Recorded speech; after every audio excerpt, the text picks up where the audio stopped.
Hello hi good morning to everyone. नमस्ते good morning.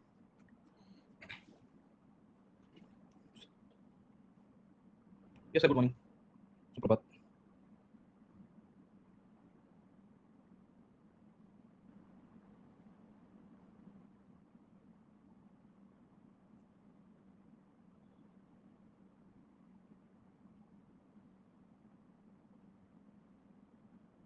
Yes sir good morning. सुप्रभात सुप्रभात। सुबह सुबह दादा बस बराबर बराबर। तुम्ही सांगा कसं आहे? Good morning, sir. मी नाव सर ठीक हूँ. बस बढ़िया बोलो। Sir, I have few doubt regarding mapping. Okay Mapping 20 देते हैं, उनमें से बहुत सारे sites like Neolithic sites के 2-3 options रहते हैं. But as you say, हाँ, तो as you say कि ग्रेवी हर जगह सेम रहता है, तो we can do कि Neolithic site के कुछ पॉइंट तो एकदम कॉमन हर जगह रहेंगे, तो हम पहले उनको लिख दे ताकि सिर्फ उसका नाम लिख के और थोड़े 2-3 पॉइंट सिमिलर सारे में लिख दे और कुछ पॉइंट अलग अलग लिख दे. Will that work? वही देखो identification has the maximum marks. Okay पहले क्या था कि पहले आइडेंटिफाई करके देता था यूपीएससी, मतलब सीधा जगह ही दे देता था। अब कैसा है कि आइडेंटिफिकेशन के सबसे ज्यादा मार्क्स होते हैं। 2.5 मार्क्स में से 1.5 मार्क्स को आइडेंटिफिकेशन का ही वो गिनता होगा। उसने तो नहीं है, but let's assume to start क्योंकि उसका इंटेंशन ये है कि आप आइडेंटिफाई कर दो।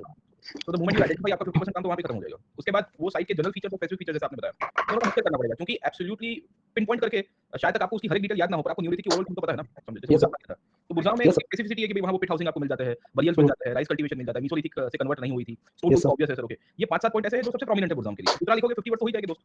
Yes, sir. Sir, एक और चीज like दूसरा there are मैपिंग में ये एक सेकंड में क्लियर कर देता हूं। दूसरा मैपिंग में प्रॉब्लम ये आता है कि बहुत नजदीकी साइट्स भी है, मतलब जैसे इस बार वो कोलीदवा और महागरा उसको लेके यूपीएससी का कंफ्यूजन क्रिएट करवाया है, राइट। अब वो yes, yes. यूपीएससी कितना मार्क्स देता है पर वो बड़ा ओपेक रखा है उसने, मतलब है ना, दे do not give us the answer sheet जो कैंडिडेट्स ने लिखी हो स्कैन करके कि भाई हमने इसको कितना इवैल्यूएट किया है। ओके तो वो तो राज राज ही रहेगा समझ में आया कि कितना नंबर निकाल के दे रहा है। मतलब लोग इधर उधर की बातें करते हैं कि भाई ऐसा करता होगा वैसा करता होगा, शायद 1 मार्क दे देता होगा, बट ऑब्वियस है ना कि अगर आप लोकेशन ही उल्टी टिक कर रहे हो, नजदीक वाली है, मतलब मैप में तो 1-2 सेंटीमीटर का डिफरेंस आएगा है ना स्केल के हिसाब से, बट Yes, sir. तो हम सबसे बेस्ट पॉसिबल अल्टरनेटिव मतलब सबसे नियरेस्ट साइट्स को आइडेंटिफाई करेंगे और उसके रिलेटेड जो स्पेसिफिक फीचर्स है वो पहले लिखेंगे, जनरल फीचर्स बाद में हमें लिखना है। Okay, sir. Never write general features क्योंकि वो तो फिर जनरलाइज हो जाएगा। Okay, sir.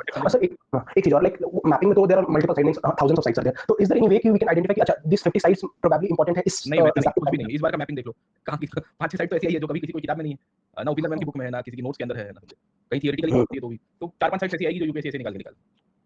Okay, sir. तो बट मैपिंग में कैसा है कि जितना आपने मतलब मैपिंग बेस्ड ग्राफिकल स्टडी किया होगा ना, आप आइडेंटिफाई कर पाएंगे। Okay, almost sir. 50% of the sites average students के लिए बनाई जाती है, 50% बाकी की रेस्ट 30% जो होती है वो थोड़ी स्किल लगती है और बाकी 20% ऐसी है जो किसी को नहीं आती, मतलब उसमें शायद कोई एक दो बंदा टिक कर पाए, बाकी सब लोग छोड़ के आते हैं, उसके बावजूद भी सिलेक्शन आया।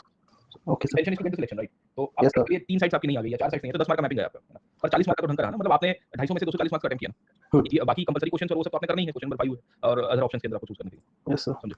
और sir one last thing, sir. Means I'm associated with you since last optional batch. Okay If you remember, हाँ last optional batch जब 2022 का optional का question paper आया था, I was completely blank. When I saw that 2023 का question paper, sir, literally I have written the answers and they were up to the mark जो मैंने आपके YouTube session से match किया, sir. Thank you very much. It's all about because of you. Because I was a person जो history से एकदम background नहीं रखता था, but just आपने interest develop कर दिया, sir.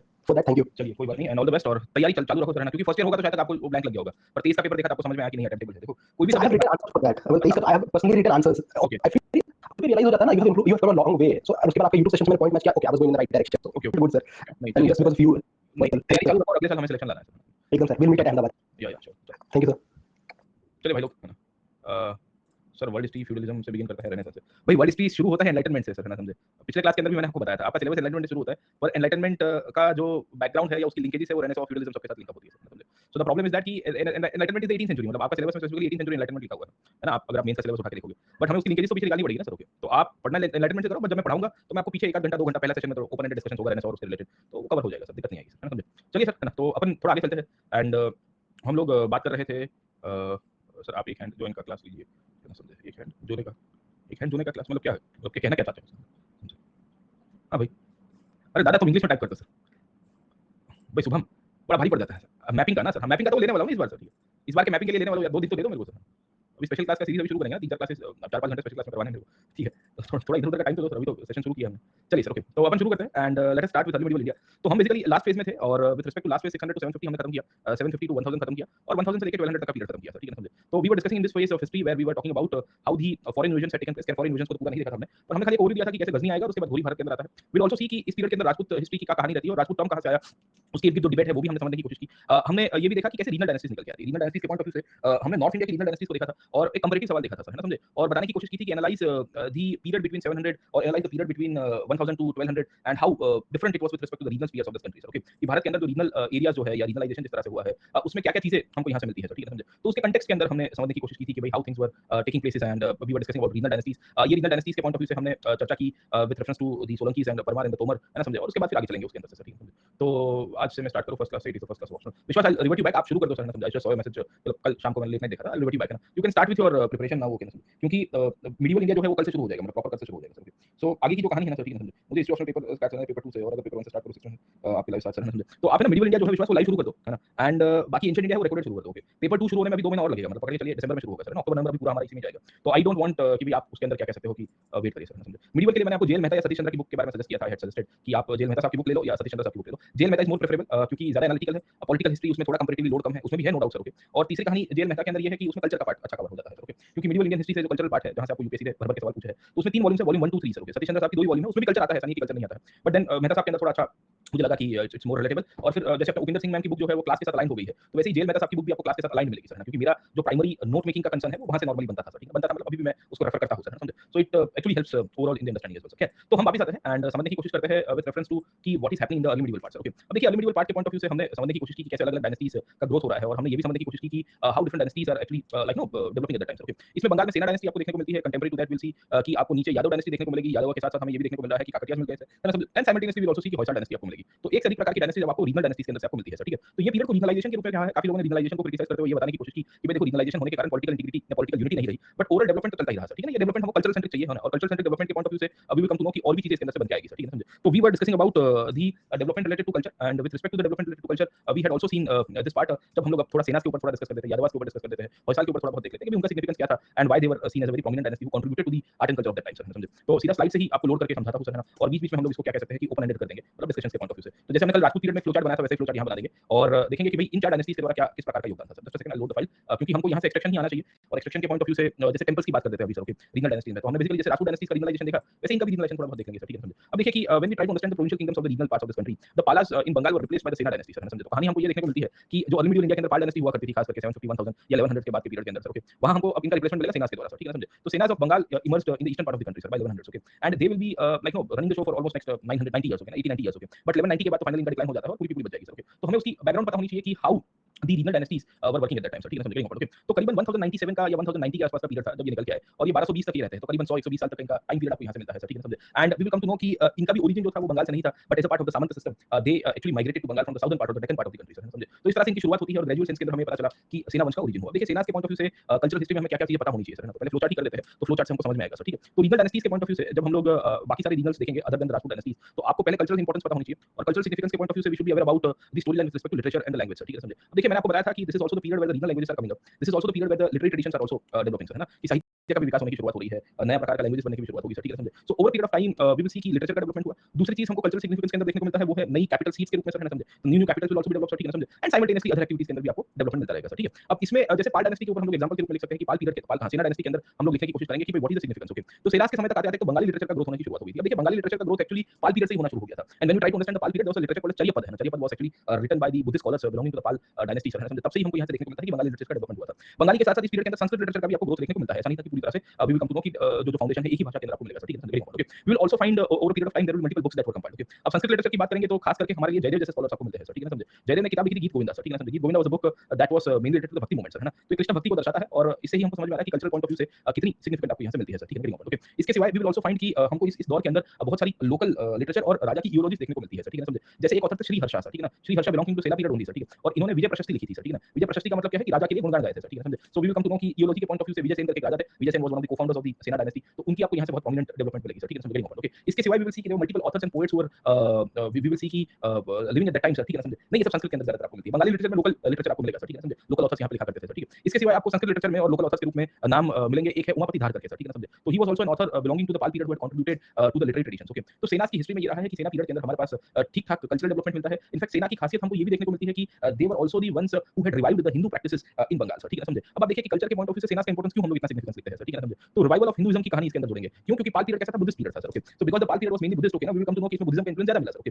बट द सेना वर हिंदू डायनेस्टी, तो इसके कारण हमें ये पता चल रहा है कि ग्रेजुअल सेंस के अंदर इन्होंने जो पुरानी रिचुअलिस्टिक प्रैक्टिसेस थी इन सबको भी डेवलप करने की शुरुआत की सर, ठीक है, समझ गए, ओके। तो ये 3-4 पॉइंट्स हमको पाल डायनेस्टी या सॉरी सेना डायनेस्टी के पॉइंट ऑफ व्यू से पता होना चाहिए सर, ओके। ये ब्रह्म क्षत्रिय डायनेस्टी थी, कल की क्लास के अंदर मैंने आपको बताया था कि this is also the period where historical sense के अंदर हमें ये पता चल रहा था कि नए-नए करके कम्युनिटीज डेवलप हो रही थी सर, है ना, समझे। और राजपूताइजेशन के पीरियड के अंदर हमने ये भी बताया था कि there is a mobilisation of classes who were calling themselves Kshatriya sir, ठीक है ना। तो मैंने आपको कल की क्लास के अंदर बताया था कि क्षत्रियजाइजेशन की जो बैकग्राउंड है सर, ठीक है ना, समझे। क्षत्रियजाइजेशन की बैकग्राउंड को भी दर्शाता है। तो ये वो डायनेस्टी जो अपने आप को ब्रह्म क्षत्रिय भी कहती है सर, ठीक है, समझे। तो इन्होंने ही पालों को पलटाया सर, है ना, करीबन 1090 1100 तक आ जाते इन्होंने पाल की गाड़ी पलटा दी और फिर अपने आप को एस्टैब्लिश किया। इनफैक्ट इन्होंने नए-नए कैपिटल्स भी बनाए थे सर, है ना, समझे। तो उनमें सबसे इंपॉर्टेंट कैपिटल था वो था नवाद्वीप सर, है ना समझे। ये बंगाल के अंदर है, शायद तक अब तो उस साइड पे चला गया है सर, ठीक है ना। क्या कह सकते हैं कि पार्टीशन के बाद सर है ना उधर चला गया है, क्या कहते हैं sir. But then we will see कि बांग्लादेश के अंदर सर, ओके, बट इनिशियली ये आपको यूनाइटेड इंडिया या अखंड भारत के अंदर से आपको मिलता रहेगा सर, ठीक है समझे। तो वी विल सी कि different different titles that they had taken, they were Vaishnavite in nature. In fact सेना पीरियड के अंदर आपको टेंपल्स बहुत सारे मिलेंगे सर, ठीक है समझे। और बेसिकली हमको ये पता चलता है कि बांग्ला आर्किटेक्चर की भी इसके अंदर से आपको एविडेंसेस मिलेंगे सर, ओके। ये बांग्ला आर्किटेक्चर में बांग्ला टेंपल स्टाइल्स आपको मिल जाती है, विष्णुपुर है, वर्धमान है, वहां पे ये सेनाज ने टेंपल बनाए थे, टेराकोटा के ब्रिक टेंपल्स यूज करने की कोशिश की थी। और लिटरेचर में और भी किताबें हैं, जैसे एक आपको किताब देखने को मिलती है अद्भुत सागर सर, ठीक है समझे। This was also one of the books that was written in the Pala period sir, ठीक है समझे। तो ओवरऑल हम लोग जब Pala period sorry Sena period की बात करेंगे सर, ठीक है, तो सेना पीरियड के अंदर हमारे पास एविडेंसेस है कि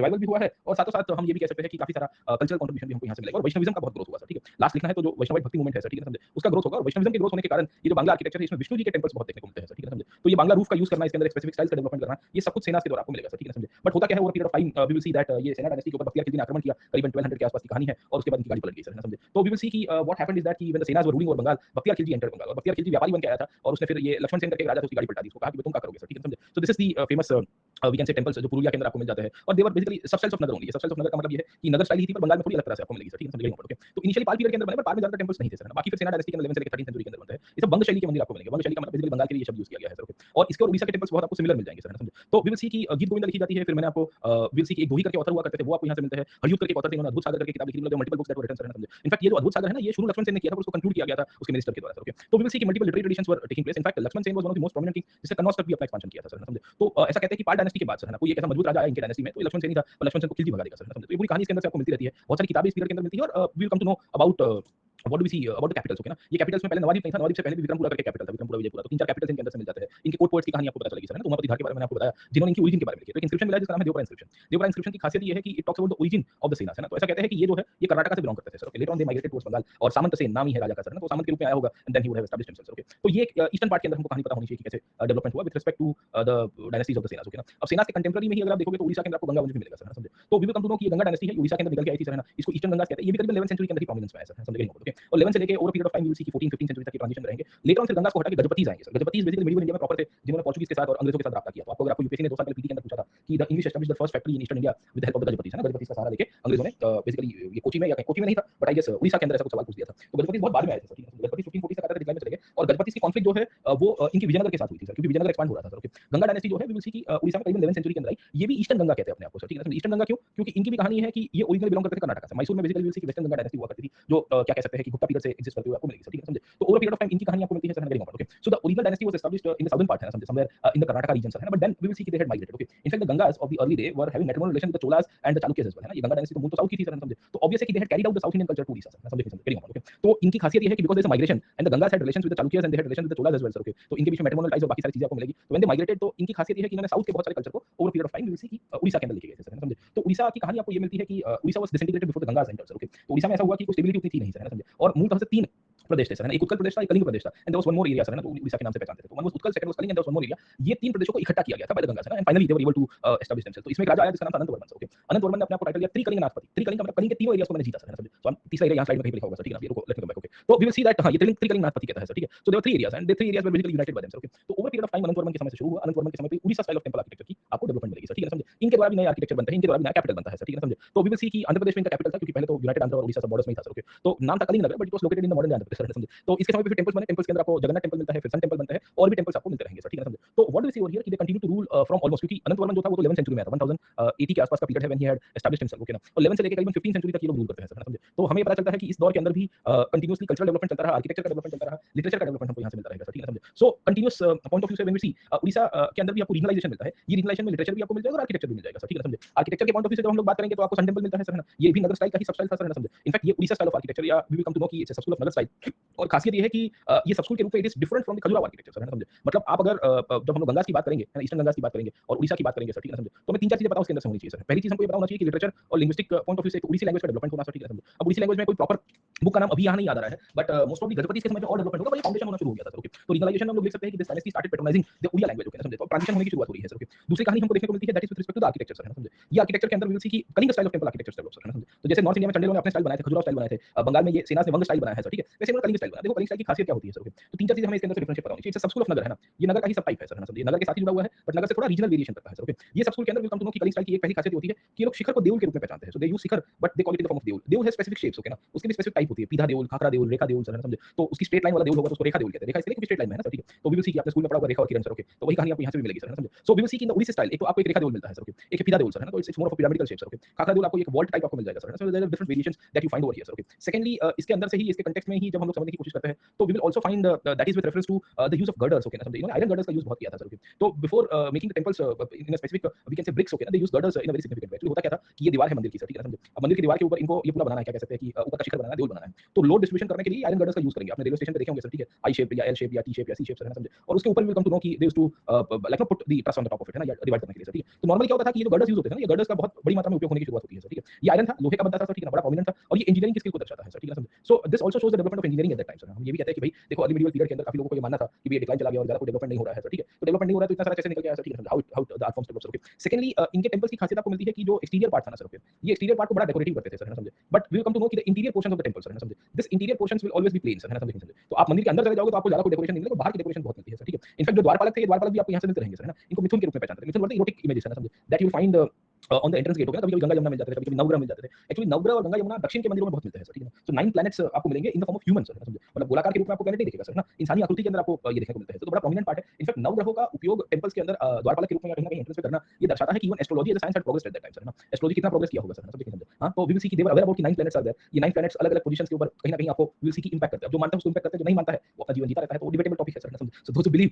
वो बिलीव करते हैं, जो नहीं करते वो नहीं करते हैं सर, ठीक है ना? समझे? चलिए let's come back to this part, okay. पर वी विल सी कि बड़ा खतरनाक साइंस है सर एस्ट्रोलॉजी सर, समझे? Getting up, okay. तो we will come to know कि अलग-अलग स्टोरी है सर एस्ट्रोलॉजी की, बताया ना सर, ओके। मतलब कुछ सिमिलैरिटीज आपको मिलेगी, मतलब आप जैसे डेट बताते हो और अपनी प्लेस ऑफ बर्थ बताते हो और टाइम बताते हो, तब ऑलमोस्ट 50% चीजें ऐसी आपको बताते हैं जो आप ही अपने बारे में जानते हो सर, समझे? तीन चीजों के ऊपर आप बहुत लोग मतलब जो एक्सपर्ट्स होते हैं वो खाली अपना प्लेस ऑफ बर्थ बताओ, टाइम बता दो और डेट बता दो सर, समझे? वो बोलेगा कि तुम्हारे यहाँ ये चल रहा है, ये चल रहा है, ये ऊपर-ऊपर से बताएगा सर, ऊपर से मतलब एग्जैक्ट बॉल बॉल कमेंट नहीं बताता। मतलब कुछ तो तथ्य है सर, ओके। आप उनको मिले नहीं हो, आप उनको पहचानते नहीं हो सर, ठीक है ना? समझे? सामने वाले व्यक्ति को एंड देन वो आपको बता रहा है कि तुम्हारे जीवन में ये चल रहा है। अब ये है, ऐसा-ऐसा हो रहा है, ऐसा है, इसमें ये है, तो फिर तुम ऐसे भी अच्छा ओके, ओके, अच्छा, अच्छा, ऐसा है सर। खैर चलिए let's come back to this part, okay. तो प्लैनेटरी पोजीशंस बेसिकली थोड़ी बहुत काम करती होगी सर, 100% तो नहीं होगी, but then it might be affecting as well sir. खैर चलिए let's come back to this part, okay. तो कहानी we will see that over a period of time astrological science के विज्ञान को भी ये दर्शाएगा सर, ठीक है ना? It also shows the development of astrological we can say culture as well sir, ठीक है ना? तो एक इंटीरियर पार्ट हो गया सर, है ना? समझे? तीसरी कहानी हमें यहाँ से ये भी देखने को मिलती है with Orissa is that the temples were having premises, okay ना? समझे? तो यहाँ पे भी टेंपल टाउन्स का कांसेप्ट आपको भर-भर के देखने को मिलता है सर, ठीक है ना? समझे? And we will also find कि the temples were also associated with cultural activities, है ना? समझे? कल्चरल एक्टिविटीज क्यों थी सर, है ना? समझे? जैसे उड़ीसा के अंदर आपको नाट्य मंदिर देखने को मिलता है सर, ठीक है? So with in the temple will find a नाट्य मंदिर। What do you mean by the term नाट्य मंदिर, ओके? नाट्य मंदिर का मतलब है कि वहाँ नाट्य होता था, बेसिकली डांस होता था, कल्चरल एक्टिविटीज आपको मिलती है सर, ओके? आपको फेयर्स एंड फेस्टिवल्स देखने को मिल जाएंगे सर, ठीक है ना? समझे? आप देखिए कि जगन्नाथ का जो पूरा का पूरा रथ यात्रा है वो यहाँ से तो निकल के आया सर, ठीक है ना? समझे? सो द रथ यात्रा is celebrated in Odisha over a period of time. ये कैसे निकल के आया सर, ठीक है ना? समझे? तो वी विल सी कि this is how we will come to know कि Odisha style of architecture contributed in different different forms, okay ना? समझे? ये अलग-अलग फॉर्म्स के पॉइंट ऑफ व्यू से हम लोग आइडेंटिफाई करने की कोशिश करते हैं कि टेंपल्स बहुत बने थे और टेंपल्स के साथ और भी एक्टिविटीज आपको यहाँ से मिल जाती है सर, ओके? तो आपको भजन देखने को मिलेंगे, आपको कीर्तन देखने को मिलेंगे सर। खैर अभी कीर्तन निकल के नहीं आया पर भजन तो निकल के आ ही गए थे सर, ठीक है ना? समझ गए यहाँ पर, ओके? दूसरी वी विल सी कि इसमें थोड़ा बहुत ऐसे तो सब स्कूल था नगर का, बट इसके अंदर हमको ये भी पता चलता है कि थोड़ा बहुत साउथ का इन्फ्लुएंस था। क्यों? क्योंकि दक्षिण से ये लोग चीजें लेके आए थे सर, है ना? समझे? पत्थर भी अलग-अलग प्रकार के आपको वेरिएशन में मिलेंगे। कहीं व्हाइट मार्बल का यूज किया है, कहीं ब्लैक स्टोन का यूज किया गया। इनफैक्ट भुवनेश्वर के अंदर ही अगर आप समझने की कोशिश करिए तो 100 से अधिक मंदिर है सर, ठीक है ना? तो you can imagine this part कि more than 100 temples are found just in Bhubaneswar. तो कितनी बड़ी मात्रा में वी विल सी दैट इसके अंदर एविडेंसेस आपको मिलते हैं। तीसरी कहानी इसमें रथ मंदिर भी आपको मिलता है और सूर्य देवता की वर्शिप भी है सर, ठीक है? तो इसमें सन गॉड को डेडिकेटेड टेंपल्स भी मिलेंगे, इसमें शिव जी को डेडिकेटेड भी टेंपल्स मिलते हैं, इसमें विष्णु जी को भी डेडिकेटेड टेंपल्स मिलेंगे सर, है ना? समझे? क्यों सबसे प्रोमिनेंट बता रहा हूँ? सन गॉड को इसलिए क्योंकि कोणार्क मंदिर है वो रथ के आकार का है, वो सूर्य देवता को डेडिकेटेड है सर, है ना? शिव जी के डेडिकेटेड आपको लिंगराज मंदिर देखने को मिलता है सर। विष्णु जी के मंदिर हमको देखने को मिलते हैं that is with reference to the Jagannath Puri temples, okay? तो आप समझने की कोशिश करिए कि कितना प्रोमिनेंटली इसके अंदर से मल्टी रिलीजियस एक्टिविटीज को भी दर्शा रहा है सर, ठीक है ना? समझे? और फिर इनके टेंपल्स की वॉल्स के ऊपर स्कल्पचर्स भी बहुत प्रोमिनेंट है। एक्चुअली ये कोणार्क का जो टेंपल है ये सन के साथ इसका जो आर्किटेक्चर है वो टाइम भी दिखाता है, मतलब ओके? तो if you go to Konark ना सर, ओके ना? समझे? आपको यहाँ पहिए दिखेंगे सर, है ना? बड़े-बड़े व्हील्स दिखते हैं, चक्र सर, ठीक है ना? यहाँ नहीं दिख रहा है पर एक आध फोटोग्राफ कहीं पे होगा सर, ठीक है? तो वो बेसिकली क्लॉक का भी काम करता है सर, है ना? समझे? सन डायल्स आपको मिलेंगे, ये रहा सर, ठीक है ना? यहाँ पे, okay? So they actually work in the form of clock dials as well sir, okay? तो आपने देखा होगा कि अभी G20 के अंदर प्राइम मिनिस्टर हमारे जो है मोदी साहब, तो वो बहुत सारे डेलीगेट्स को ये कोणार्क के सन टेंपल के बाहर मिलते थे सर, ठीक है? एंड उसके बैकग्राउंड के अंदर इनके साथ वो क्या फोटो-वोटो भी खिंचाया था सर, ओके? तो वी विल सी कि it's a very prominent aspect, okay ना? This shows the development of science and tech as well sir, है ना? समझे? तो ये जो सन टेंपल है खाली सन टेंपल के रूप में मत देखिए सर, है ना? कि ये सूर्य देवता के साथ है, ओके? ये इसके साथ भी जुड़ा हुआ है कि ये एक प्रकार की टेक्नोलॉजिकल एडवांसमेंट भी है और ये टाइम के फैक्टर से भी काम करता है सर, ठीक है ना? समझे? तो ये ईस्ट फेसिंग टेंपल है कोणार्क का सन टेंपल, ये 13th सेंचुरी का बना है, 1240 के अंदर से सर, ठीक है ना? समझे? And we will come to know कि ये टेंपल की खासियत ये है कि this temple is mainly east facing, क्योंकि ऑब्वियस है कि सनलाइट जो है वो नीचे मतलब सीधा क्या कह सकते हैं कि टेंपल की गर्भगृह तक पहुंचे इसके लिए सर। खैर तो ये प्रोमिनेंट पार्ट आपको इसके अंदर से मिलता रहता है सर, ठीक है? तीसरी कहानी वी विल आल्सो फाइंड कि इसके अंदर स्कल्पचर आर्ट का भी डेवलपमेंट हुआ। अब देखिए स्कल्पचर दो तरह से मिलता है सर, ठीक है? एक तो पहला स्कल्पचर जो रिलीफ आर्ट के रूप में था टेंपल्स की वॉल के ऊपर आपको मिल जाता है। दूसरा अगर आप समझने की कोशिश करिए तो you will also find with respect to independent wooden sculptures, है ना? समझे? वुडन स्कल्पचर्स कैसे मिलते हैं सर, ठीक है? तो जैसे रथ यात्रा आपको देखने को मिली है सर, ठीक है ना? समझे? तो रथ यात्रा of that time was actually an example of wooden architecture that was being developed, sculpture art that was being developed, okay? तो साल में एक दफा, है ना? समझे? रथ यात्रा जब निकलती है सर, ठीक है? वो उनकी सोशल लाइफ को भी दर्शाती है सर, है ना? समझे? और गॉड अल्टीमेटली पब्लिक तक जाता है सर, है ना? जगन्नाथ जो है वो बेसिकली लोगों के बीच में जाता है सर। ओके, तो that is very very prominent, और उनकी मूर्तियां जो है लकड़ी से बनी होती है सर, है ना। तो statues of would will be made in a very prominent way along with the statues of stone age well sir, ठीक है। तो ये भी एक स्कल्पचर आर्ट के रूप में आपको यहाँ से मिलता है, और Rath Yatra become very integral part of the day to day life of that time sir, ठीक है, समझे। तो इससे हम लोग ये कह सकते हैं कि भाई वहाँ की एक सोशल लाइफ को भी दर्शाता है, और एक रिलीजियस एंगल भी इसके अंदर से आपको मिलेगा, और फैशन फेस्टिवल्स के साथ भी चीजें जुड़ी गई है सर। ओके, तो this was very prominent with respect to Odisha and the Ganga dynasty. हमें ये 4-5 पॉइंट पता होने चाहिए with respect to architecture, culture and the literary traditions of that time sir, है ना, समझे। तो थोड़ा बहुत याद रखना कि इसको देऊल कहते हैं, मंडप को ये लोग जगमोहन कहते हैं। मंडप इज द असेंबली हॉल जो टेंपल के बाहर होता है सर, ठीक है, समझे। अब बाकी बेसिकली वॉल्स आपको टेंपल के वॉल के अंदर दिखेगी, interiors are normally plain sir, है ना, they are very plain in nature sir, ठीक है। इरोटिक इमेजेस आपको मिल जाती है द्वारपाल के रूप में, आपको यहाँ से मिलेंगे, और आयरन गर्डर्स का यूज काफी होगा। This is very new compared to the old temples that were built with brick and stone sir, समझे। नॉर्मली आयरन गर्डर्स आपको मिलते नहीं थे सर, ठीक है। यहाँ आपको मिल रहा है, बड़ा प्रोमिनेंट एस्पेक्ट के रूप में हम इसको कंसीडर करेंगे सर, है ना, समझे। तो देयर आर मेनी थिंग्स जो हमको मिलेगा सर, है ना, और इसकी जो शेप है वो भी थोड़ी अलग प्रकार से compared to the traditional shape of the temples that were built sir. Okay, तो ये आपका टेंपल है सर, ये देऊल है, ये नाट मंदिर है, भोग मंदिर है। भोग मंदिर जहाँ खाना या बेसिकली भोग चढ़ाया जाता होगा, या बेसिकली सर्व होता था आपको फूड सर। तो बड़ा प्रोमिनेंट पार्ट आपको यहाँ से मिलता है। इसके भी टेंपल्स के आपको बाउंड्री वॉल्स मिलेंगे सर, है ना, समझे। Boundary walls actually shows the southern influence, okay, क्यों, क्योंकि मूलतः से अगर आप समझने की कोशिश करिए कि मंदिर जो है ये उड़ीसा के जो ओरिजिनल राजा थे वो आए थे कहाँ से सर, ठीक है, समझे। So they had migrated from the southern part of the country, obviously they took along many of the cultural part as well sir, है ना। उसमें से बहुत सारी चीजें लेके गए सर। ओके, तो जगन्नाथ का कल्ट बहुत निकल के एनसीईआरटी अगर आप देखोगे, नहीं एनसीईआरटी सर, है ना, तो उसमें मेडिवल इंडिया का जो बुक है उसमें ये जगन्नाथ कल्ट का चैप्टर दिया हुआ है 7वीं कक्षा के अंदर। इसको व्हाइट पगोडा के रूप में भी पहचानते हैं। व्हाइट पगोडा इसके लिए क्योंकि ये व्हाइट मार्बल से बना हुआ है सर, बड़ा प्रोमिनेंट है, और जितने भी राजा है सब लोग विल सी कि इसको जीतने की कोशिश करेंगे। इनफैक्ट उड़ीसा के ऊपर दिल्ली के सुल्तान ने तो कभी सीधा हिम्मत नहीं किया स्लेव डायनेस्टी ने, but there was this we can say ruler Firoz Shah Tughlaq, अगर आपको पता होगा, फिरोज शाह तुगलक गया था यहाँ पे सर, है ना। एक्चुअली उड़ीसा को उस पीरियड में जजनगर के रूप में पहचानते थे सर, ठीक है ना। तो there is a name for Orissa called Jajnagar sir. Okay, और भाई साहब ये चला गया था वहाँ से, but then over period of time हमें ये पता चलता है कि वो फंस गया सर, है ना, और फंसा तो उसकी सर्विस भी अच्छी खासी हुई थी सर। बड़ा प्रोमिनेंट पार्ट आपको यहाँ से मिलता है। वॉल्स द्रविडियन आर्किटेक्चर से इन्फ्लुएंस, मतलब हाँ हम ये कह सकते हैं, क्योंकि नॉर्मली जो वॉल्स जो थी या एंट्री गेट जो थे वो द्रविडियन आर्किटेक्चर का पार्ट था सर। आपको नॉर्थ के अंदर कम मिलते हैं सर। ओके, तो इसके लिए हम लोग नॉर्थ साउथ कॉन्फ्लुएंस कहते हैं, mainly dominated by Nagara but influence little bit by the Dravida sir, ठीक है ना। तो इस तरह से हम लोग दोनों को मिक्सचर के रूप में देखेंगे सर, ठीक है। तो ये बड़ी प्रोमिनेंट पार्ट इसके अंदर से मिलती है सर, है ना, समझे। और ये आपका जगन्नाथपुरी का टेंपल है, और इसमें खास करके मैंने आपको बताया कि वुडन स्कल्पचर्स आपको मिलेंगे। इनफैक्ट ये टेंपल में भी ओवर पीरियड ऑफ टाइम हमें पता चलता है कि भक्ति आंदोलन का प्रभाव पड़ा सर, है ना। तो चैतन्य महाप्रभु 15th सेंचुरी से बिलोंग करते थे sir. Okay, he was a bhakti saint, okay, from Bengal only, but he became a very influential figure in the bhakti movement at that time sir. Okay, तो बड़ी प्रोमिनेंट पार्ट है। तो this is a period when the sun worship is going on. मतलब आप देखिए कि एक तो आपको गुजरात में मोढेरा का सन टेंपल मिला, मैंने आपको बताया सर, ठीक है। तो this is sun temple of Modhera sir, है ना। ये तो करीबन 11th सेंचुरी का है सर, है ना, समझे। उड़ीसा का जो सन टेंपल है वो कब है, that is belonging to the 13th century, क्योंकि उड़ीसा का जो सन टेंपल है वो 1240 के बाद बन के आया था सर, यहाँ कहीं पे लिखा होगा सर, ठीक है। देखो ये सनडायल है सर, मैं बता रहा था ना अभी sir. Okay, this is sundial sir. Okay, sundial actually works in the form of clock as well sir, है ना, ये आपको टाइम भी बताता है sir. Okay, so it was based in 1240 and इसके अंदर पहिए है। ये पहिए बेसिकली ऐसे तो सूर्य देव के पहिए या उनके रथ के पहिए को दर्शाता है, बट बड़ा प्रोमिनेंट पार्ट ये भी है कि ये मूलतः से आपके टाइमिंग को भी हाईलाइट करता है। तो इसको देखने का एक मतलब है ना, इसको डिसिफर करने की ट्रिक है। आप वहाँ पे जाओगे, गाइड हायर करना जरूर है सर, ठीक है ना। तो दे विल एक्सप्लेन यू कि ये कैसे इसको आप घड़ी के अंदर मैच कर सकते हो, शैडो कितना पड़ रहा है किस तरह से, ठीक है ना, समझे। So this temples were actually an example of technological progress as well sir, है ना। ये साइंस एंड टेक्नोलॉजी के साथ भी जुड़े गए हैं सर, गेटिंग ओके। सो ये कल्चरल सिस्टम के साथ भी जुड़े हुए हैं, ये साइंटिफिक सिस्टम को भी दर्शाते हैं। बड़े प्रोमिनेंट पार्ट आपको इसके अंदर से मिलते रहेंगे सर, समझे। तो रथ के पॉइंट ऑफ व्यू से और बहुत सारी चीजें हम इसके अंदर से हाईलाइट कर सकते हैं। स्कल्पचर आर्ट आपको इसके अंदर का पता होना चाहिए सर, समझे। तो this is the Odisha sun temple sir, okay, समझे, द कोणार्क वाला। एंड इसको तो अभी शायद तक वो कोणार्क को 100% सोलराइज किया गया है सर। ओके, एक्चुअली दो सूर्य या बेसिकली सोलर मिशन के अंतर्गत दो सिटीज को भी 100% सोलर करने की बात हुई है। एक कोणार्क है और दूसरा मोढेरा है, दोनों के दोनों हमारे कल्चर के साथ जुड़े हुए हैं सर, ठीक है, समझे। तो द गवर्नमेंट हैज डिसाइडेड कि इसको इस तरह से करेंगे सर, क्या। तो जगन्नाथ का टेंपल आपको बहुत प्रोमिनेंटली मिलता रहता है, और यहाँ राजा जो है वो हमेशा वी विल सी की हाईलाइट करेंगे कि भाई मैं तो जगन्नाथ का सेवक के रूप में हूं सर। ओके, तो सोशल लाइफ से लेकर कल्चरल पीरियड को भी हाईलाइट करेगा सर, क्या।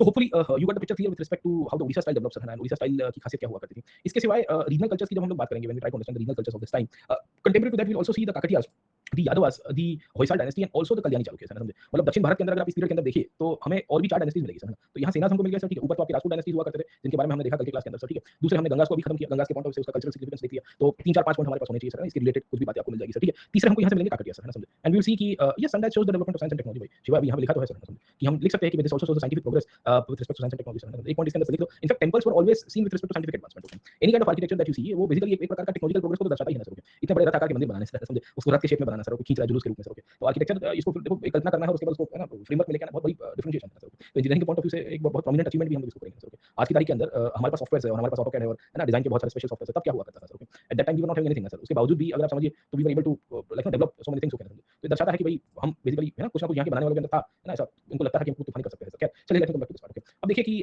आगे समझने की कोशिश करते हैं कि what is happening with respect to the further portions and further portions में अब दक्कन में चले जाएंगे सर, है ना। देखिए दक्कन की बात जब करेंगे तो दक्षिण भारत के अंदर हमें 3-4 डायनेस्टीज पता होनी चाहिए सर, है ना। एक तो यादव डायनेस्टी आपको मिलेगी सर, ठीक है सर।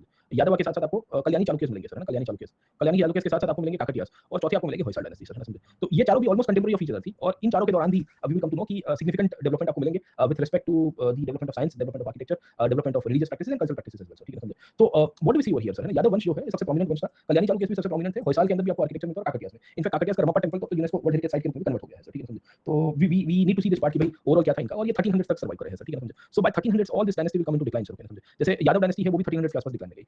कल्याणी चालुक्य थोड़े से पहले चले जाते हैं, होयसाल भी 1200-1300 के बीच में डिक्लाइन में जाते हैं सर, ओके। तो ये डायनेस्टी भी 1000 के आसपास इमर्जेंस पे आई है, प्रोमिनेंस के ऊपर, and then finally they went into decline sir, okay, समझे। अब देखिए कि कल्याणी चालुक्य जो है ये भी कर्नाटक से निकल के आए थे सर, ठीक है, समझे। तो कर्नाटक में जगह है जिसका नाम है बासव कल्याण सर, है ना, समझे। And during this period we will come to know कि ये लोग निकल के आए, ये मूल तरह से राष्ट्रकूट के सामंत थे सर, है ना, समझे। राष्ट्रकूट के सामंत होने का मतलब क्या है सर, ठीक है। तो वी विल सी कि ऊपर यादव वंश था, यहाँ आप नीचे की तरफ देखोगे तो आपको कल्याणी चालुक्य मिलेंगे sir, okay. And the Kalyani Chalukya were originally the we can say feudatory of the Rashtrakutas, okay. But when the Rashtrakuta went down by 1000, Rashtrakuta का पतन क्यों हुआ? क्योंकि ये लड़ते रहे सर, ठीक है ना? वो गुर्जर प्रतिहार और पालों के साथ करीबन 250 साल तक लड़ते रहे। तो फाइनली जो सामंत था वो फिर से राजा बन गया सर, है ना? तो सामंत राजा बना, फिर राजा सामंत बना, फिर से सामंत राजा बना सर, है ना? चालुक्य पहले राष्ट्रकूटों को अंडर रखे बैठे हुए थे, फिर राष्ट्रकूट 250 साल तक उनके बाद बन गए सर, ओके। फिर चालुक्य का रिवाइवल हुआ सर, समझ गए okay. And over period of time है ना, पूरी गेम पलट गई सर। तो ये तो चलता रहता था सर। सैलाब आएगा मदन चोपड़ा सर, पिक्चर देखा नहीं देखा बाजीगर सर, ओके। उसमें भी यही कहानी है ना सर, सामंत राजा बनता है, फिर सामंत का छोकरा अल्टीमेट नहीं राजा का छोकरा फिर बदला लेता है, विकी मल्होत्रा सर, ठीक है ना? तो अरे अक्षय कुमार नहीं था सर, शाहरुख खान था उसके अंदर सर, ठीक है ना? अरे भाई साहब अक्षय कुमार कर रहे हो सर, हाँ, वैसा वाला ठीक है। बाकी तो उसमें शाहरुख खान आता है। खैर चलिए let's come back to this part. तो शाहरुख खान का अलग ही जगह है सर, ठीक है। मतलब देखिए कि उसका कोई गॉडफादर नहीं था ना सर शाहरुख खान का। उसको किंग खान क्यों कहते हैं, उसके पीछे का कारण है सर। आप देखिए बाकी हमारी जो ये हिंदी फिल्म इंडस्ट्री है, सो कॉल्ड बॉलीवुड है सर, उसमें ज्यादातर सब लोग आप देखोगे तो डायनेस्टिकल पॉइंट ऑफ व्यू से चलता है। यहाँ इंडिया में सब जगह डायनेस्टिकल चलता है सर, ठीक है। और ये 90 से लेकर अर्ली 2000 में जिस तरह से उभर के आया सर, ठीक है ना, एक्टर के रूप में आप देखिए, और फिल्म एक के बाद एक ब्लॉकबस्टर दे रहा है, इनको कोई सपोर्ट नहीं है सर, एंड उसके बावजूद भी इसी की है ना इतना बड़ा फैन फॉलोइंग और स्टारडम के रूप में बनाना बहुत बड़ी बात होती है सर। तो let's come back to this part, समझे। तो जो भी है सर, है ना, समझे। देखो फिल्म को लेकर आजकल बहुत चल रहा है कि बॉयकॉट करो, ये करो, वो करो। तो बट हमें ये भी देखना है कि पूरी इंडस्ट्री इसमें कितने सैकड़ों हजारों लाखों लोग की इकोनॉमी चलती है सर, रोजी रोटी चलती है, थिएटर से लेके प्रोडक्शन से लेके सब कुछ चीजें सर, ठीक है। तो देयर आर एक्टर्स होते हैं जिनके साथ आपको लग रहा है कि तालमेल नहीं बैठ रहा है। एक्चुअली प्रॉब्लम ये है कि एक्टर्स इन्फॉर्म नहीं है हमारे यहाँ से, ठीक है। वेल इन्फॉर्म होने चाहिए ना जिस तरह से, ठीक है। जैसे अमेरिका की पूरी फिल्म इंडस्ट्री है, वो उनके डीप स्टेट को रिफ्लेक्ट करती है। डीप स्टेट मतलब वो के नेशन को रिफ्लेक्ट करती है, होना चाहिए वैसे सर, ठीक है ना। वो सॉफ्ट पावर के पॉइंट ऑफ व्यू से अपना जो है वो एक प्रकार का मैसेज पहुंचाती है सर। इंडिया में ये चीज नहीं है, तो धीरे-धीरे बन के आएगी सर, ठीक है। तो रेदर देन बॉयकॉटिंग इट, उसको थोड़ा समझ में आए ना, उसको थोड़ा सिस्टम को थोड़ा चेंज कर दो सर, ठीक है। वो कैसे करना है वो आप समझ में आ जाएगा सर। कैसे let me come back to this part, कैसी पिक्चर बनानी है, पिक्चर में डायलॉग्स कैसे चेंज करना है, या जो है उसको ही कैसे रिमोट कर देना है स्टोरी लाइन के रूप में सर। समझ गए। अब आप दिखाओगे कि आईएसआई रॉ की मदद कर रही है, तो फिर लोग दिमाग चटके नहीं चटकेगा, बोले यार थोड़ा तो ढंग का रखो सर, मार्केटिंग हो। आईएसआई रॉ की वॉइस अब हां, तो यार कुछ तो है ना, थोड़ी मर्यादा रखो सर, समझे। फिर बोलते हैं कि लोग हमारा पिक्चर देखने नहीं आ रहा, कौन देखने आएगा सर? ये आईएसआई रॉ वाले भाग के शादी कर दिया सर, है ना, डबल एजेंट बन के। अरे यार ऐसा कौन करता है सर, समझे ना, दिल से बुरा लगता है भाई, समझ में आ नहीं आपको यार। चलिए sir, okay let's me come back to this part. तो कहानी क्या थी? कहानी हम लोग बात कर रहे थे कल्याणी चालुक्य के पॉइंट ऑफ व्यू से। देखिए कल्याणी चालुक्य के अंदर भी हमको 3-4 चीजें पता चलनी चाहिए, और इनकी खासियत अभी हमको ये मिलेगी कि this was one such dynasty that ruled in the Deccan for almost we can say 10th century से लेके पकड़ के चलिए 12वीं शताब्दी तक सर, है ना, समझे। क्योंकि ये भी 1200 तक आते-आते फाइनली डिक्लाइन में चले गए थे सर, ठीक है, समझे। तो what do we see over here कि the Kalyani Chalukyas came around 980 900 के आसपास का पीरियड, मतलब 1000 से पहले का पीरियड था, और करीबन 1200 के आसपास आते-आते फाइनली ये खत्म हो गया सर, ठीक है, समझ गए। Okay. And Yadavas of Devagiri उनको टेक ओवर करेंगे, है ना। एक्चुअली अभी मैंने आपको यादव के बारे में बताया सर, ठीक है। तो ये बेसिकली इनको खत्म कर देते हो, कहते हैं कि भाई तुम कहीं इतना प्रोमिनेंट हो सर, ठीक है, समझे, हमारे अंडर में आपको रहना है सर, ठीक है। तो कहानी ये है कि ये करीबन 980 से रिवाइवल हुआ इनका, है ना, राष्ट्रकूटों का पतन हो रहा था 1000 के आसपास, और 1190 से लेके 1200 तक के पीरियड तक आते-आते इनका फाइनल डिक्लाइन चला गया सर, ठीक है। इस पीरियड में कल्याणी चालुक्य की सबसे ज्यादा किसी के साथ कॉन्फ्लिक्ट हुई थी, तो इंपीरियल चोलास के साथ, ओके। तो मैंने बताया था वो राजेंद्र के छोकरे की लड़ाई हो जाती है चालुक्य के साथ, and over period of time we come to know कि they will have a conflict. This conflict can be seen with respect to, इसमें चोला राजा था जो हाथी के ऊपर मारा गया सर, ठीक है, and over period of time ये चोला ने फिर उसका बदला लिया सर, ठीक है, समझे। तो ये पूरी पुरानी कहानी आपको इसके अंदर सुनती रहेगी। कल्याणी चालुक्य का हमारे लिए इंपॉर्टेंस क्या है, what is the significance with respect to Kalyani Chalukya, cultural significance. तो पॉलिटिकल सिग्निफिकेंस में तो ज्यादा कुछ है नहीं। तो कयलप्पा करके एक राजा था जिसने इसको फिर से रीएस्टैब्लिश किया फ्रॉम राष्ट्रकूटों के, एंड ग्रेजुअल सेंस के अंदर हमें ये पता चलता है कि राष्ट्रकूटों को टॉपल करके अपने आप को एस्टैब्लिश करेंगे सर, ओके। अब इनकी कॉन्फ्लिक्ट थी चोला के साथ रही, इन्होंने चोला राजा को ना हाथी के ऊपर ही मारा सर, ठीक है। चोला हाथी से उस टाइम फाइट कर रहे थे, तब की कहानी आपको मिलती रहती है सर, ओके। इसमें कल्याणी चालुक्य में दो चीजें आपको मिलती है कल्चर पॉइंट ऑफ व्यू से। वो थी नहीं राजा नहीं, राजेंद्र का छोकरा था वो सर, समझे, थर्ड जनरेशन राजा था सर, ठीक है। राजा तो बहुत पहले आ गया था सर, ठीक है, समझे। तो राजा धीराज नाम था उसका, इसने राजा धीराज, समझे, जिसको 12-13 साल की उसकी टेन्योर रही थी, और हाथी पे लपेटे में ले दिया गया सर, ठीक है। तो when we try to understand the Kalyani Chalukya, what is the significance of the Kalyani Chalukya, समझे। तो दो पॉइंट्स हमको पता होना चाहिए सर, ओके। एक तो रिवाइवल हुआ है, रिवाइवल डायनेस्टी के पॉइंट ऑफ व्यू से कंसीडर करेंगे। सेकंडली कल्याणी चालुक्य को हम लोग देखने की कोशिश करेंगे, वो है कॉन्फ्लिक्ट विद चोलास के पॉइंट ऑफ व्यू से, कॉन्फ्लिक्ट विद चोलास का पॉइंट ऑफ व्यू से, क्योंकि देवर जीवन चोलास को हमल के बदला लिया। तीसरी कहानी कल्याणी चालुक्य के समय पे कल्चरल सिग्निफिकेंस हम लोग को पता होनी चाहिए, और कल्चरल सिग्निफिकेंस आपको मिलती है with respect to literary traditions, okay, समझे। अब लिटरेचर में क्या हुआ था सर, ठीक है, समझे। तो एक तो इनके समय पे कन्नड़ लिटरेचर का डेवलपमेंट होगा सर, है ना, और दूसरा हमको मिलता है संस्कृत लिटरेचर का सर, ठीक है। इनके यहाँ पे भी हमको पता चलता है कि कोर्ट पोएट्स बिलोंग करते थे। ये कोर्ट पोएट्स के रूप में we can highlight the name of Bilhana sir, Bilhana sir, है ना, समझे। Bilhana was one of the court poet of Vikramaditya, है ना, विक्रम करके एक राजा थे, विक्रमादित्य 6 सर, समझे। उनके कोर्ट से बिलोंग करते थे, और बिल्हान ने ही बेसिकली बहुत सारी किताब लिखी थी। उसमें किताब थी विक्रम देव चरिता सर, ठीक है, समझे। Vikram Dev Charita was actually biography of a king, okay, समझे। Secondly we will also find Bilhana के समय पे एक स्टाइल ऑफ राइटिंग निकल गया जिसका नाम था चालू पंचशिखा सर, ठीक है, समझे। अब चालू पंचशिखा के ऊपर यूपीएससी ने अलग से सवाल पूछा, आर यू कॉमेडी नहीं करके सर, है ना, समझे। So UPSC had asked a question specifically with respect to चालू पंचशिखा कि भाई वो कैसे एक नए प्रकार की राइटिंग स्टाइल है सर, ठीक है, समझे। तो ये दो प्रोमिनेंट पार्ट आपको मिलता है। In fact Bilhana at that time used to belong to Kashmir sir, वो कश्मीर से बिलोंग करते थे, and over period of time हमें ये पता चलता है कि Bilhana had contributed from Kashmir he came to we can say the southern part and written down sir, समझे, लिटरेचर में। दूसरे आपको विघ्नेश्वर देखने को मिलता है। विघ्नेश्वर वो व्यक्ति थे जिन्होंने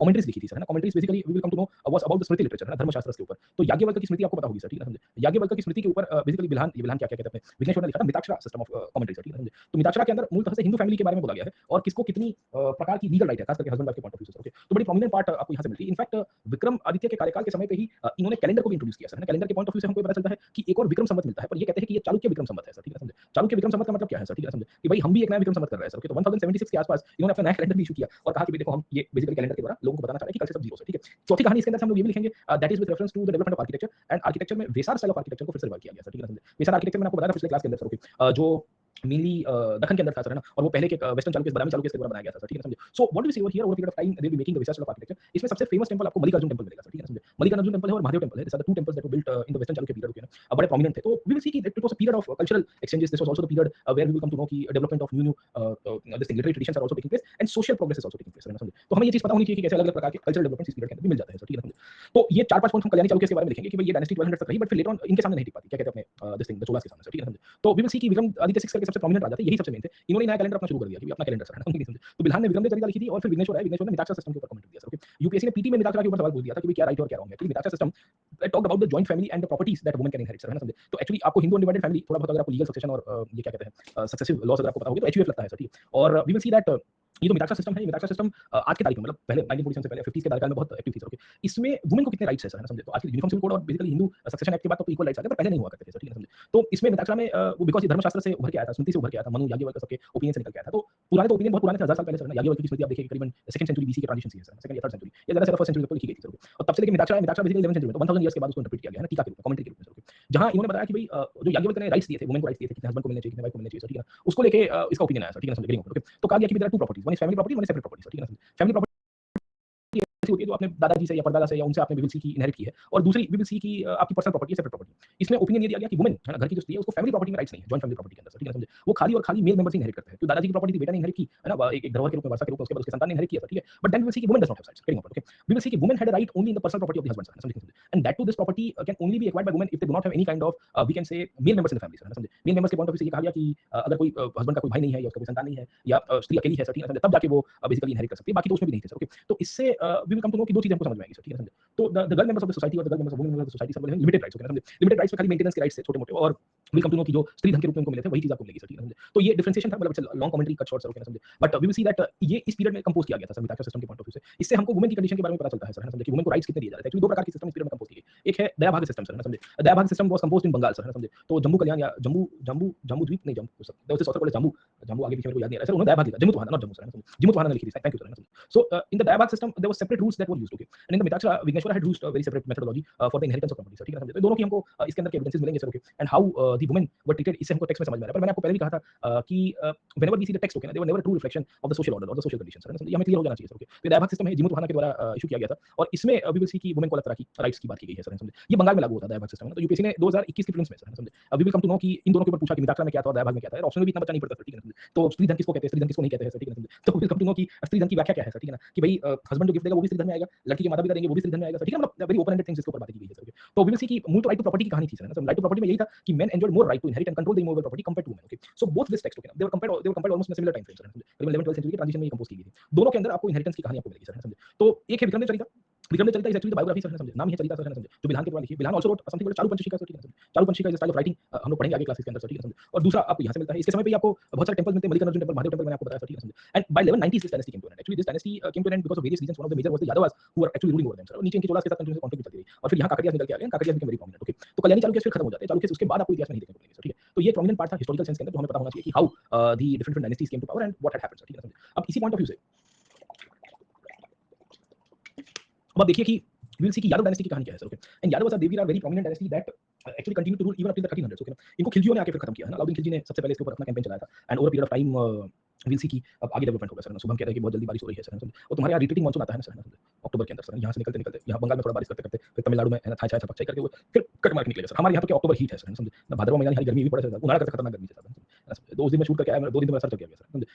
2 दिन तक मैं दिमाग घूम रहा था, मतलब कहाँ जाके आ गया सर, है ना? समझे? मतलब खतरनाक चीज़ है सर, है ना? समझे? खैर, तो let's come back to this, है ना? अब परेशान हो गए, तुमको लग रहा है कि यार हो क्या गया सर, है ना? बिल्कुल सर, बट ठीक है ना, चलता रहेगा ये सब चीज़ें सर, है ना? तो हम क्या बात कर रहे थे, we were discussing with respect to the story of the Deccan, and Deccan के अंदर देवगिरी की कहानी मैं आपको बता रहा था सर, ठीक है? समझे? अब देखिए कि जब हम लोग देवगिरी की बात करेंगे या we will try to understand the story of Devagiri sir, है ना? समझे? तो हमें ये पता होना चाहिए कि देवगिरी करके जो किंगडम है या देवगिरी करके जो किंगडम है सर, ठीक है? समझे? उसकी क्या इंपॉर्टेंस रही है, and we will also see कि what has been the history of Devagiri sir, है ना? समझे? देखिए Yadav dynasty came out after the Vakataka है ना, जब वाकाटका का डिक्लाइन हुआ ना सर, ओके।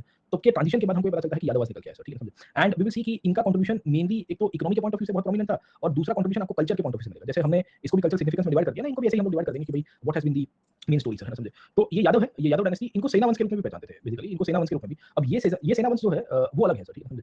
फ्लड का कंडीशन है कुछ जगह के ऊपर सर, है ना? समझे? देखिए बंगाल एक ऐसी जगह के ऊपर आया हुआ है सर, जहाँ फ्लड जो है वो मतलब आप समझने की कोशिश करिए नॉर्मल हो जाएगा। बंगाल है, बिहार है सर, ठीक है? समझे? क्योंकि हम फ्लड ज़ोन में रह रहे हैं। प्रॉब्लम ये है कि there are certain places in this country which are located in the flood zone. आप आसाम देख लीजिए, वो हर साल आता ही है सर, ठीक है? अब इसमें हम लोगों को यही करना है कि because we are living under the flood zone region, तो we have to like know design certain aspects और द टाउन्स और the places in a certain way जहाँ पानी का फ्लो हो पाए सर।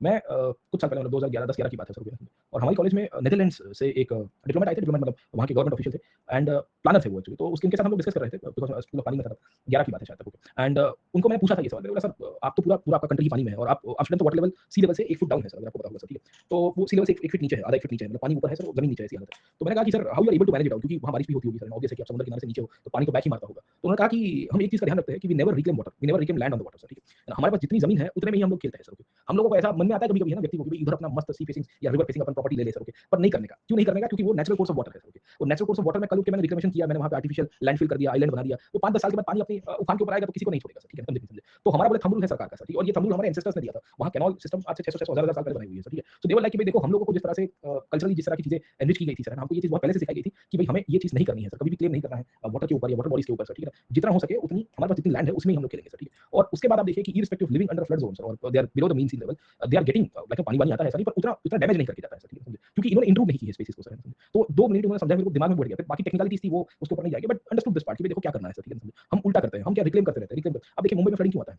मुंबई में पॉपुलेशन ज़्यादा है, लैंड को रिक्लेम करना पड़ा कंटीन्यूअसली सर, ओके। अब जितना आप रिक्लेम करोगे बेसिकली उसकी जो ट्रेडिशनल मुंबई में 2 इंच बारिश पड़ती है, पानी पानी हो जाता है सब कुछ। मुंबई नहीं, भारत के 90% शहरों में ये प्रॉब्लम है। अर्बन फ्लडिंग एक शब्द यूज़ हुआ। यूपीएससी हर 2 साल में एक सवाल पूछती है, urban flooding, urban flooding, urban flooding sir, ठीक है। उसके पीछे का कारण ही आपको ये फंडामेंटली मिलेगा sir, okay. Why urban flooding is because of too much urbanisation. हाँ, बेंगलुरु में देख लीजिए क्या हालत होती है सर, ठीक है। मेरे को बेंगलुरु जाने का आता है, बीपी बढ़ जाता है सर। मतलब मेरे को बेंगलुरु ज़ूम कॉल से निपटा दो सर, समझे नहीं समझे? क्योंकि एक तो यहाँ से बैंगलोर जाओ सर है ना, और फिर उसका एयरपोर्ट कहीं तमिलनाडु के अंदर है, वहाँ से तुम ऑफिस जाओ या होटल जाओ, मतलब ऐसा छाती पे लगता है मेरे को। मतलब भाई तुम यहाँ जो भी है अपना वीडियो कॉल से ज़ूम कॉल से अपन निपटाएंगे सर, ओके। बंगलुरु मत बुलाओ सर, समझे? मतलब परेशान अलग लेवल की परेशानी है सर, ठीक है। Bengaluru used to be city of lakes, okay. पहले सैकड़ों लेक्स हुआ करते थे, आज की तारीख में गायब हो गए वो लेक्स, ओके। वहाँ बिल्डिंग बन गया सर, ओके। अब होता क्या है कि पानी को अपना रास्ता निकालेगा सर, है ना। नेवर वेस्ट वाटर है ना, अग्नि और पानी के साथ नहीं खेलना चाहिए। पानी अपना रास्ता करता है, जहाँ लेक था वहाँ, क्योंकि वो नेचुरल फ्लो है ना सर, ओके। वो नेचुरल फ्लो है, टोपोग्राफिकल फ्लो है, वो रोकेगा, वो आप नहीं रोक पाओगे उसको, ठीक है। तो पानी अपनी जगह पर फ्लडिंग करेगा सर, है ना, क्योंकि वहाँ लेक था, आपने ऊपर बिल्डिंग बना दिया सर, है ना, रिक्लेम करके। करप्शन हुआ है, बोगस डीलिंग हुई है लैंड के ऊपर, बहुत सारे इश्यूज चले, और ये सब शहरों की कहानी है, ये एक कहानी नहीं है एक शहर की। इनफैक्ट भारत के अंदर सिटी मैनेजमेंट को लेके ब्यूरोक्रेसी की जगह, मतलब बिकॉज़ मैं प्लानर हूँ सर, है ना, समझे? थोड़ा बहुत मैंने पढ़ा हुआ है प्लानिंग, तो उसको लेके एक मांग हमारे प्रोफेसर थे, वो वर्ल्ड बैंक में, पहले वर्ल्ड बैंक में थे, then he came to teach us, है ना, समझे? उन्होंने कहा कि there should be ITPS, Indian Town Planning Services, okay. And the whole municipal administration, है ना, सिटी एडमिनिस्ट्रेशन, उसमें गवर्नेंस से लेके हर एक चीज़ बेसिकली आईटीपीएस वालों को दे देना चाहिए सर, ओके।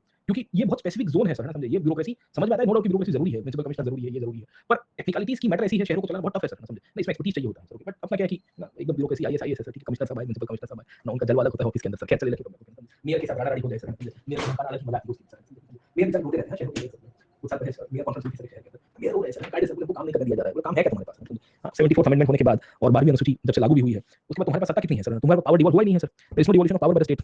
स्टेट ने कितना पावर डिवॉल्व किया तुमको सर? कुछ नहीं, तंबू सर, मौज करो तुम अपना मौज करो, वो अपना मौज करेगा सर, खैर समझे? समझिए, चलिए सर, ओके। तो हम क्या बात कर रहे थे? हम बात कर रहे थे यादव्स के बारे में, ठीक है। अब देखिए यादव्स या उसको सेना डायनेस्टी के रूप में हम लोग पहचानते हैं। इनकी कहानी किस तरह से चलती है, ये कहाँ से आए थे, हमें ये भी पता होना चाहिए, एंड साइमल्टेनियसली इनका ओरिजिन भी हमको क्लियर हो जाना चाहिए सर, ठीक है। तो इनकी एक तो कल्चरल सिग्निफिकेंस, कल्चर के अंतर्गत विल सी की मराठी भक्ति मूवमेंट का इनके समय पे ओरिजिन होना सर, ठीक है ना, समझे? वी विल फाइंड कि इन्हीं के दौर के अंदर विल सी की टेंपल आर्किटेक्चर बनना सर, है ना, महाराष्ट्र के अंदर भी ये लोग बनाते हैं सर, ठीक है। तीसरी कहानी हमें ये भी पता चलता है कि इनके यहाँ पे भी कंटीन्यूअस सेंस के पॉइंट ऑफ व्यू से हम लोग ये कह सकते हैं साइंस एंड टेक्नोलॉजी का डेवलपमेंट होना। इनफैक्ट साइंस एंड टेक्नोलॉजी बहुत आगे एक्सपांड होती है, and with respect to scientific progress we will see scholars like Bhaskaracharya belonging to this period will be contributing over period of time sir, समझे? Very important, okay. तो हमें भास्कराचार्य करके एक scientist देखेगा, ये स्कॉलर देखने को मिलते हैं, जो इस पीरियड से बिलोंग करते थे, यादव डायनेस्टी से बिलोंग करते थे सर, समझे? और इनके द्वारा we will come to know कि मल्टीपल बुक्स लिखी गई थी with respect to science, mathematics, और ये बुक ऐसी थी जो आर्यभट्ट के और ब्रह्महीर के सिद्धांतों को कंटिन्यू करती है सर, समझे? तो वी विल सी कि when the Arabs came to India, Arabs actually learned many things from the Indians, okay. और अरब्स बेसिकली इनके साथ भी संवाद में थे, क्योंकि ये यादव डायनेस्टी के इसी पीरियड के अंदर निकल के आई थी सर, समझे? तो when we try to see the history of the Yadav, okay, हमें ये 4 पॉइंट इसके अंदर से क्लियर हो जाने चाहिए कि क्या-क्या चीजें यहाँ से निकल के आई थी और इनका कंट्रीब्यूशन क्या था सर, ठीक है, समझे? तो वी विल सी कि यादव इन्हीं को ही सेना देश के रूप में पहचानते थे सर, है ना? ये मूलतः से राष्ट्रकूट के सामंत थे सर, है ना, समझे? और सेना चंद्र करके एक राजा थे, इसके कारण विल सी कि इनको सेना देश के रूप में पहचानते, सेना या सेना के रूप में सर, ओके। ये यादव देवगिरी के रूप में इनको पहचानेंगे हम लोग सर, ठीक है। इनकी इनिशियली कॉन्फ्लिक्ट आजू-बाजू के राजाओं के साथ हुई, but then over a period of time they were able to settle themselves, ठीक है, समझे? क्या-क्या चीजें इनके समय पे कल्चर के पॉइंट ऑफ से मिलती है सर, ओके। तो कल्चर के पॉइंट ऑफ व्यू से एक आपको मिलता है, that is with respect to the musical development sir, समझे? इनफैक्ट म्यूजिकल डेवलपमेंट आपको यहाँ फ्लो चार्ट के अंदर हम लोग देख सकते हैं with reference to the development of a book called as संगीत रत्नाकर सर, ठीक है ना, समझे? What is the संगीत रत्नाकर all about सर, ठीक है ना, समझे? Sangeet Ratnakar was a book that was written by Sarangdeva sir, ठीक है ना, समझे? And Sarangdev was one of the court authors belonging to the Yadav period, and he wrote the first book of medieval India or proper book of medieval India that deciphers the development of music, ठीक है ना, समझे? तो ये बड़ी prominent book थी संगीत रत्नाकर। इसमें सप्तक मतलब 7 चैप्टर थे, एंड इसमें अलग-अलग प्रकार की संगीत की कनोटेशंस दी गई थी कि कैसे संगीत का इवोल्यूशन है, कौन से स्वर, राग और ताल से संगीत बनता है, अलग-अलग रागों का मेंशन किया गया है सर, ठीक है? और इसमें नृत्य कला का भी मेंशन किया गया है सर, ठीक है? तो सबसे प्रोमिनेंट बुक आपको इस पीरियड से बिलॉन्ग करने को मिलेगी सर। तो एक ये प्रोमिनेंट पार्ट है यादवों का sir, okay.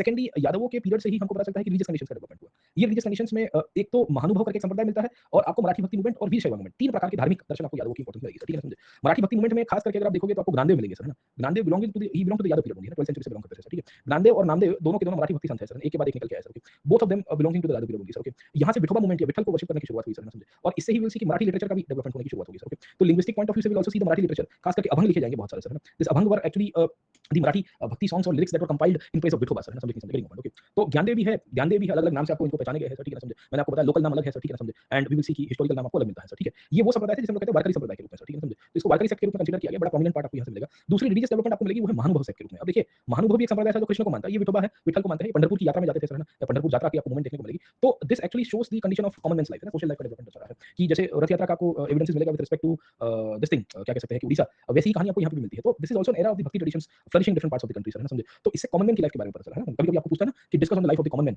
Between the period of 1000 to 1200 what was the condition of common man. उस टाइम पे अपन बौखला जाते हैं, बोले यार इसमें क्या लिखेंगे, तो फिर ये फिर एक्स्ट्रा करके लिखना पड़ेगा क्योंकि ये जो यात्रा में जो भक्ति संत जाते थे, इन्होंने सोशल वेलफेयर का काम किया, अपलिफ्टमेंट का काम किया, डिप्रेस्ड क्लासेस जो थे जिनके साथ डिस्क्रिमिनेशन और बाकी सारी चीजें चल रही थी उसको बदलने का काम किया सर, ठीक है समझे। So they started contributing in a very significant way sir, तो उनका योगदान हमको पता होना चाहिए कि कैसे ओवरऑल बेसिकली इनकी इंपैक्ट हो रही है सर, समझे। महानुभव सेक्ट बेसिकली कृष्ण भगवान को अपने इष्ट देव के रूप में मानते हैं सर, ठीक है समझे। एंड विल सी कि इसका भी डेवलपमेंट आपको मिलता है। इसी में आपको शैविज्म देखने को मिलता है, वीर शैव मूवमेंट सर, ठीक है समझे। वीर शैव मूवमेंट ये बासवाचार्य फिर इसको आगे लेके जाएंगे और वहां से we will come to know कि लिंगायत समुदाय का डेवलपमेंट होगा सर, ठीक है समझे। तो लिंगायत सेक्ट इसी ट्रांजिशन में 12th सेंचुरी के अंदर आपको मिलता है, बट सबसे प्रोमिनेंट पार्ट के रूप में हम लोग इसको कंसीडर करेंगे सर, समझे। तो what do we see over here with respect to the philosophical development along with the Veer Seva movement, we'll also see the Pandharpur movement and the Mahanubhav movement also going up, sir.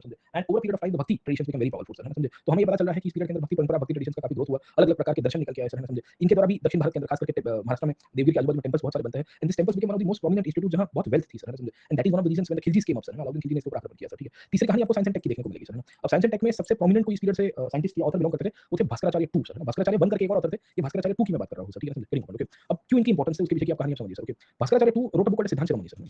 सिद्धांत Shiromani was a book that talked about 4 basically parts, मतलब उसके अंदर 4 अलग-अलग part है। उसमें mainly गणित की शाखाएं जो है अलग-अलग प्रकार की, वो उन्होंने बेसिकली एक्सप्लेन की है, सर, ठीक है? Very important, okay. तो we will come to know कि उसमें एक लीलावती करके बुक आती है, लीलावती वी विल सी कि मैथमेटिक्स की बुक है, अरिथमेटिक की, सर, समझे। वी विल सी कि शिरोमणि का मतलब क्या होगा, सर, है ना? इट इज मणि समझ में आता है, मणि मणि का मतलब क्या होता है, ठीक है? समझे। तो मणि का मतलब सबसे टॉप, सबसे सबसे नंबर 1, सर, ठीक है? Very important, okay. तो it is more of I would say top of the top में से टॉप बुक कोई होगी, सर, है ना? रत्न के रूप में, sir, it is the kind of the toppest portion of the literary activities, okay? इसलिए उसको शिरोमणि कहते हैं, सर, ओके। सिद्धांतों में शिरोमणि, समझ में आया? मतलब उसके लिटरल सेंस में आप उसका इंटरप्रिटेशन करिए। जितने सिद्धांत चल रहे हैं, जितने दर्शन चल रहे हैं, उसमें ग्रेटेस्ट जो बेसिकली डेवलपमेंट है वो ये बुक के अंदर है, सर। क्यों? क्योंकि वी विल आल्सो फाइंड कि हमको ये पता चल रहा है कि ओवर पीरियड ऑफ टाइम ये जो भास्कराचार्य का दर्शन है, उसने आर्यभट्ट और वराहमिहिर के दर्शन और पुरानी जितनी भी साइंटिफिक एडवांसमेंट उसको कंटिन्यू किया था, सर। समझ में आया कि नहीं आपको, sir? Okay. So that is one of the reasons इसको सिद्धांत शिरोमणि के रूप में कंसीडर किया गया, सर, ओके। सो उसमें सिद्धांत शिरोमणि में 4 पार्ट थे, सर, ओके। एक था लीलावती। लीलावती की इंपॉर्टेंस मैं आपको क्यों बता रहा हूँ क्योंकि अकबर ने इसका ट्रांसलेशन कराया था वीडियो वगैरह में, सर, ओके। सो आपको यूपीएससी ने एक दफा सवाल पूछा था कि किसके कोर्ट में संस्कृत से पर्शियन लिटरेचर में ट्रांसलेशन हुआ था, तो उसमें अकबर का एक बेसिकली ऑप्शन था। तो बहुत किताबें आपको मिलती है जो अकबर के कोर्ट में आपको मिलेगी, सर, ठीक है? समझे। Lilavati was book on arithmetics, ठीक है ना? तो कैलकुलेशंस, परम्यूटेशंस और बाकी सारे टॉपिक्स को इसमें कवर किया था। फिर एक है बीजगणित, सर, अलजेब्रा, सर, ठीक है ना? अब बीजगणित सबने पढ़ाई होगा, सर, ठीक है? समझे। इवन लीलावती जो है अरिथमेटिक है वो भी आपको, तो ये दोनों गणित के सबसे मेन पार्ट है ना, अरिथमेटिक एंड बीजगणित, सर, ठीक है? समझे। तो उसमें जीरो से लेके इक्वेशन से लेके बहुत सारे और भी टॉपिक के ऊपर उन्होंने बात किया था, सर, ठीक है? फिर आपको एक मिलता है ग्रह गीता, सर, है ना? समझे। अब देखिए नाम ही है ग्रह, ग्रह का मतलब क्या होगा, सर, ठीक है? प्लैनेट्स की कंडीशन है। So it is mathematical calculation of the planetary motions, okay, समझे। कि प्लैनेट्स की जो मोशन है किस तरह से चल रहा है, सर, किस तरह से एस्ट्रोनॉमिकल डेवलपमेंट्स हो रहे हैं उसके ऊपर उन्होंने बात किया है, सर, ठीक है? समझे। और चौथा आपको मिलता है गोल अध्याय, सर, ठीक है? Very important, okay. Gola Adhyaya is nothing but the sphere basically जो आपका अर्थ है या उसका जो स्फेरिकल शेप है वो आपको मिलेगा, सर, ठीक है? समझे। तो we will come to know कि this book consist of 4 different areas.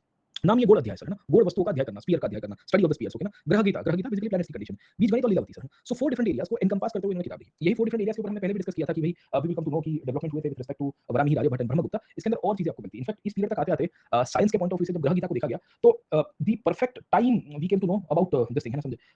Earth orbit करने में कितना टाइम लगाती है, तो हम कहते हैं ना 365.1 हाफ, है ना? समझे। हमारा 365 प्लस 1 हाफ डे है ना सर, 1/4, ओके। वो इस पीरियड में भास्कराचार्य ने दिया था। तो you can imagine this part कि how the scientific advancement had taken place. समझ में आया कि नहीं आपको, सर, ठीक है? समझे। तो बड़ा प्रोमिनेंट पार्ट आपको इसके अंदर से देखने को मिलेगा, सर, है ना? समझे। और भास्कराचार्य ये भास्कर 2 थे, इसके पहले भास्कर 1 आ चुके हैं। इनके द्वारा भी, और इनके फादर थे महेश्वर, सर, है ना? समझे। इनके द्वारा भी बहुत सारी किताबें लिखी गई थी एस्ट्रोलॉजी के ऊपर, सर, ठीक है? समझे। तो शेखर है और लघु कुटिका और ये सब इसकी थीम है, सबकी मेरे को याद नहीं है थीम, सर, ओके। इसके सिवाय आपको एक किताब देखने को मिलती है जिसका नाम है करण कुतल। ये भी भास्कराचार्य के द्वारा लिखी गई है, सर, ठीक है? समझे। इसमें इन्होंने कैलकुलस के ऊपर काम किया है ना? समझे। Very important, okay. कैलकुलस अगर आपने मैथमेटिक्स पढ़ा होगा, सर, ठीक है? समझे। Very important, okay. और डिफरेंशियल कैलकुलस के बारे में बात किया है और ये कैलकुलस की एप्लीकेशन उन्होंने एस्ट्रोनॉमी में की थी, सर, ओके। तो आप देखिए अलजेब्रा कवर है ना?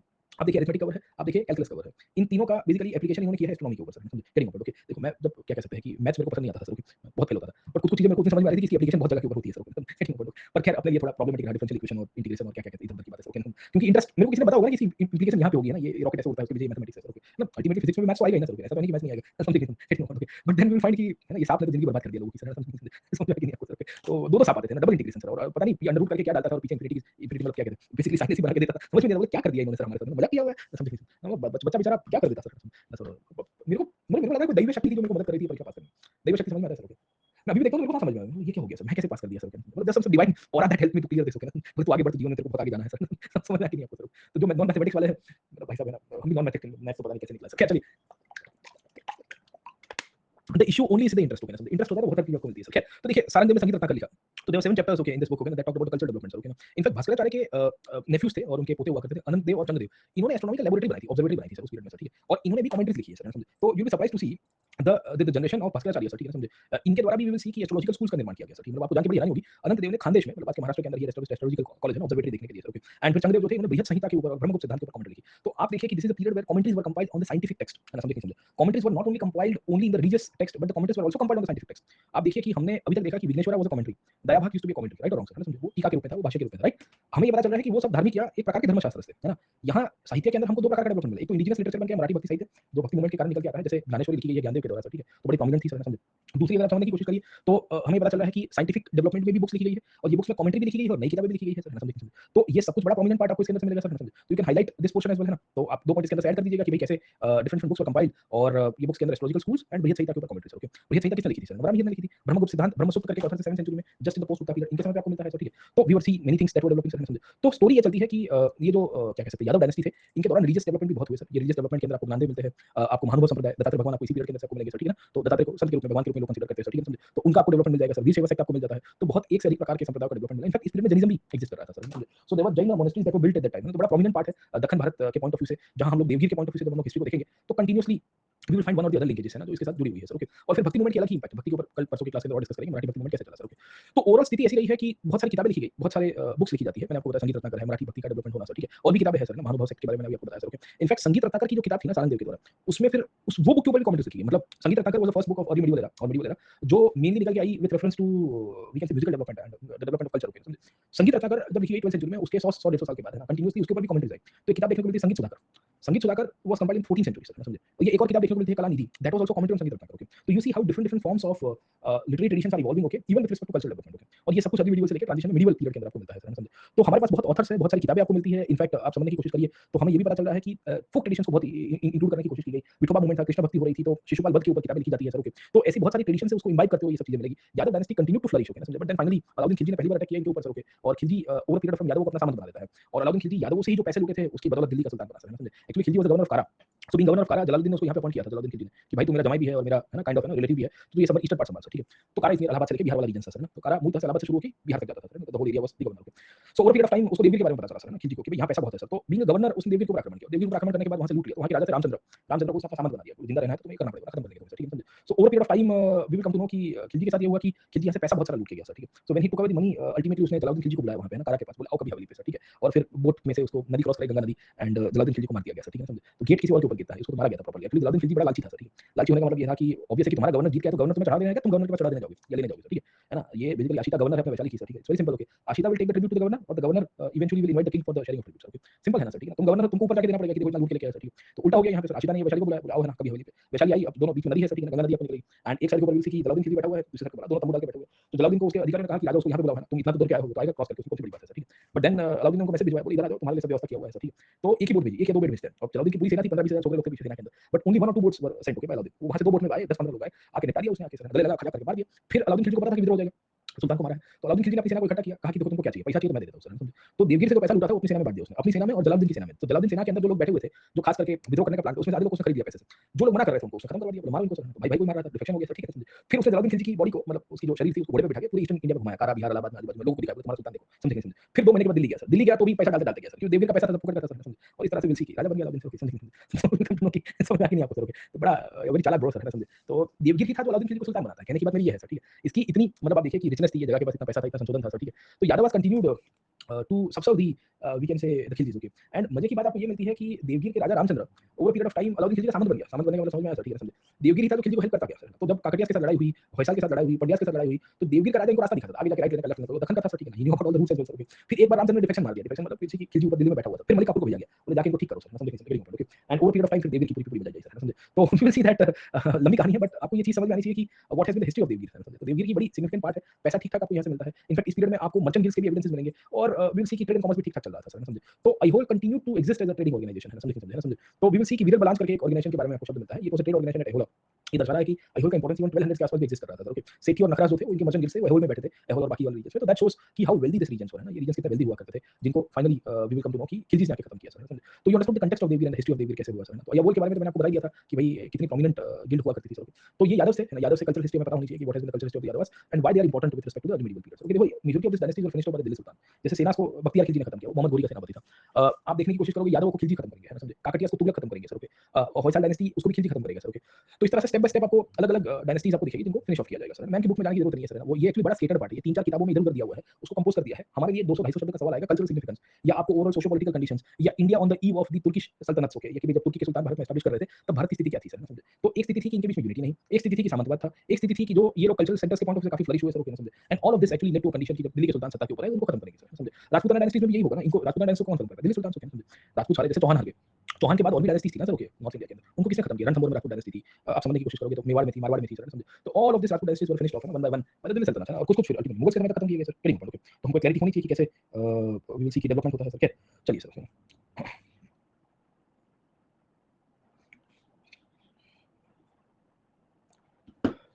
एक ब्रेक ले लेते हैं सर, समझे। And then we can start with the Kakatiyas and we can conclude with the Hoysala dynasty sir. इसमें ज़्यादा कुछ है नहीं सर, 5 मिनट लगेगा।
ये क्या हो गया? कौन 5 असैसिनेशन अटेम्प्ट में बच गया सर?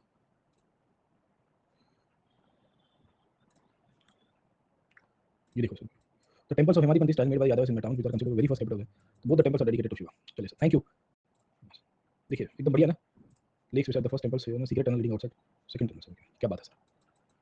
तो देखिए this is the period of a very prominent, मतलब है ना, ये जो डार्क की जो डिबेट है ना कि भाई अर्ली मिडिल इंडिया में कुछ हुआ ही नहीं, सुल्तान ने आके ये सब कुछ बनाया सर, ठीक है ना। तो ये चीज़ हमको एक्चुअली क्लियर हो जानी चाहिए। अलीगढ़ स्कूल ऑफ हिस्टोग्राफी जो है ना, तो उनके साथ प्रॉब्लम क्या है कि वो चीज़ों को एक ही पर्सपेक्टिव में देखते हैं। अलीगढ़ हिस्टोग्राफी है ना, अलीगढ़ या मार्क्सिस्ट हिस्टोग्राफी भी, कॉलोनियल हिस्टोग्राफी भी, कि भाई 1000-1200 का पीरियड तो बड़ा ट्रांजिशन पीरियड है, कोई डेवलपमेंट ही नहीं था, सब झुका हुआ था, सब गिरा हुआ था। साहब अलाउद्दीन खिलजी देवगिरी लूटने के बाद 3 महीने तक तो पैसे उड़ा रहा था और वो पैसे उसके घर के नहीं थे, है ना, वो रेवेन्यू के उसके खुद के पैसे नहीं थे, कहाँ से आए वो पैसे उसने देवगिरी से लूटा। तो यू कैन इमेजिन कि the wealth that Devgiri used to have, कितना पैसा होगा देवगिरी के अंदर, तब वो लूट के वो उसने उड़ाया होंगे सर।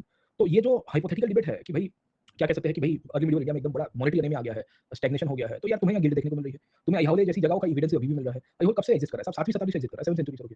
तो 7th सेंचुरी से लेकर करीबन 11th-12th सेंचुरी तक हमारे पास आज की तारीख में एविडेंस है कि भाई ये एक प्रोमिनेंट सेंटर के रूप में था।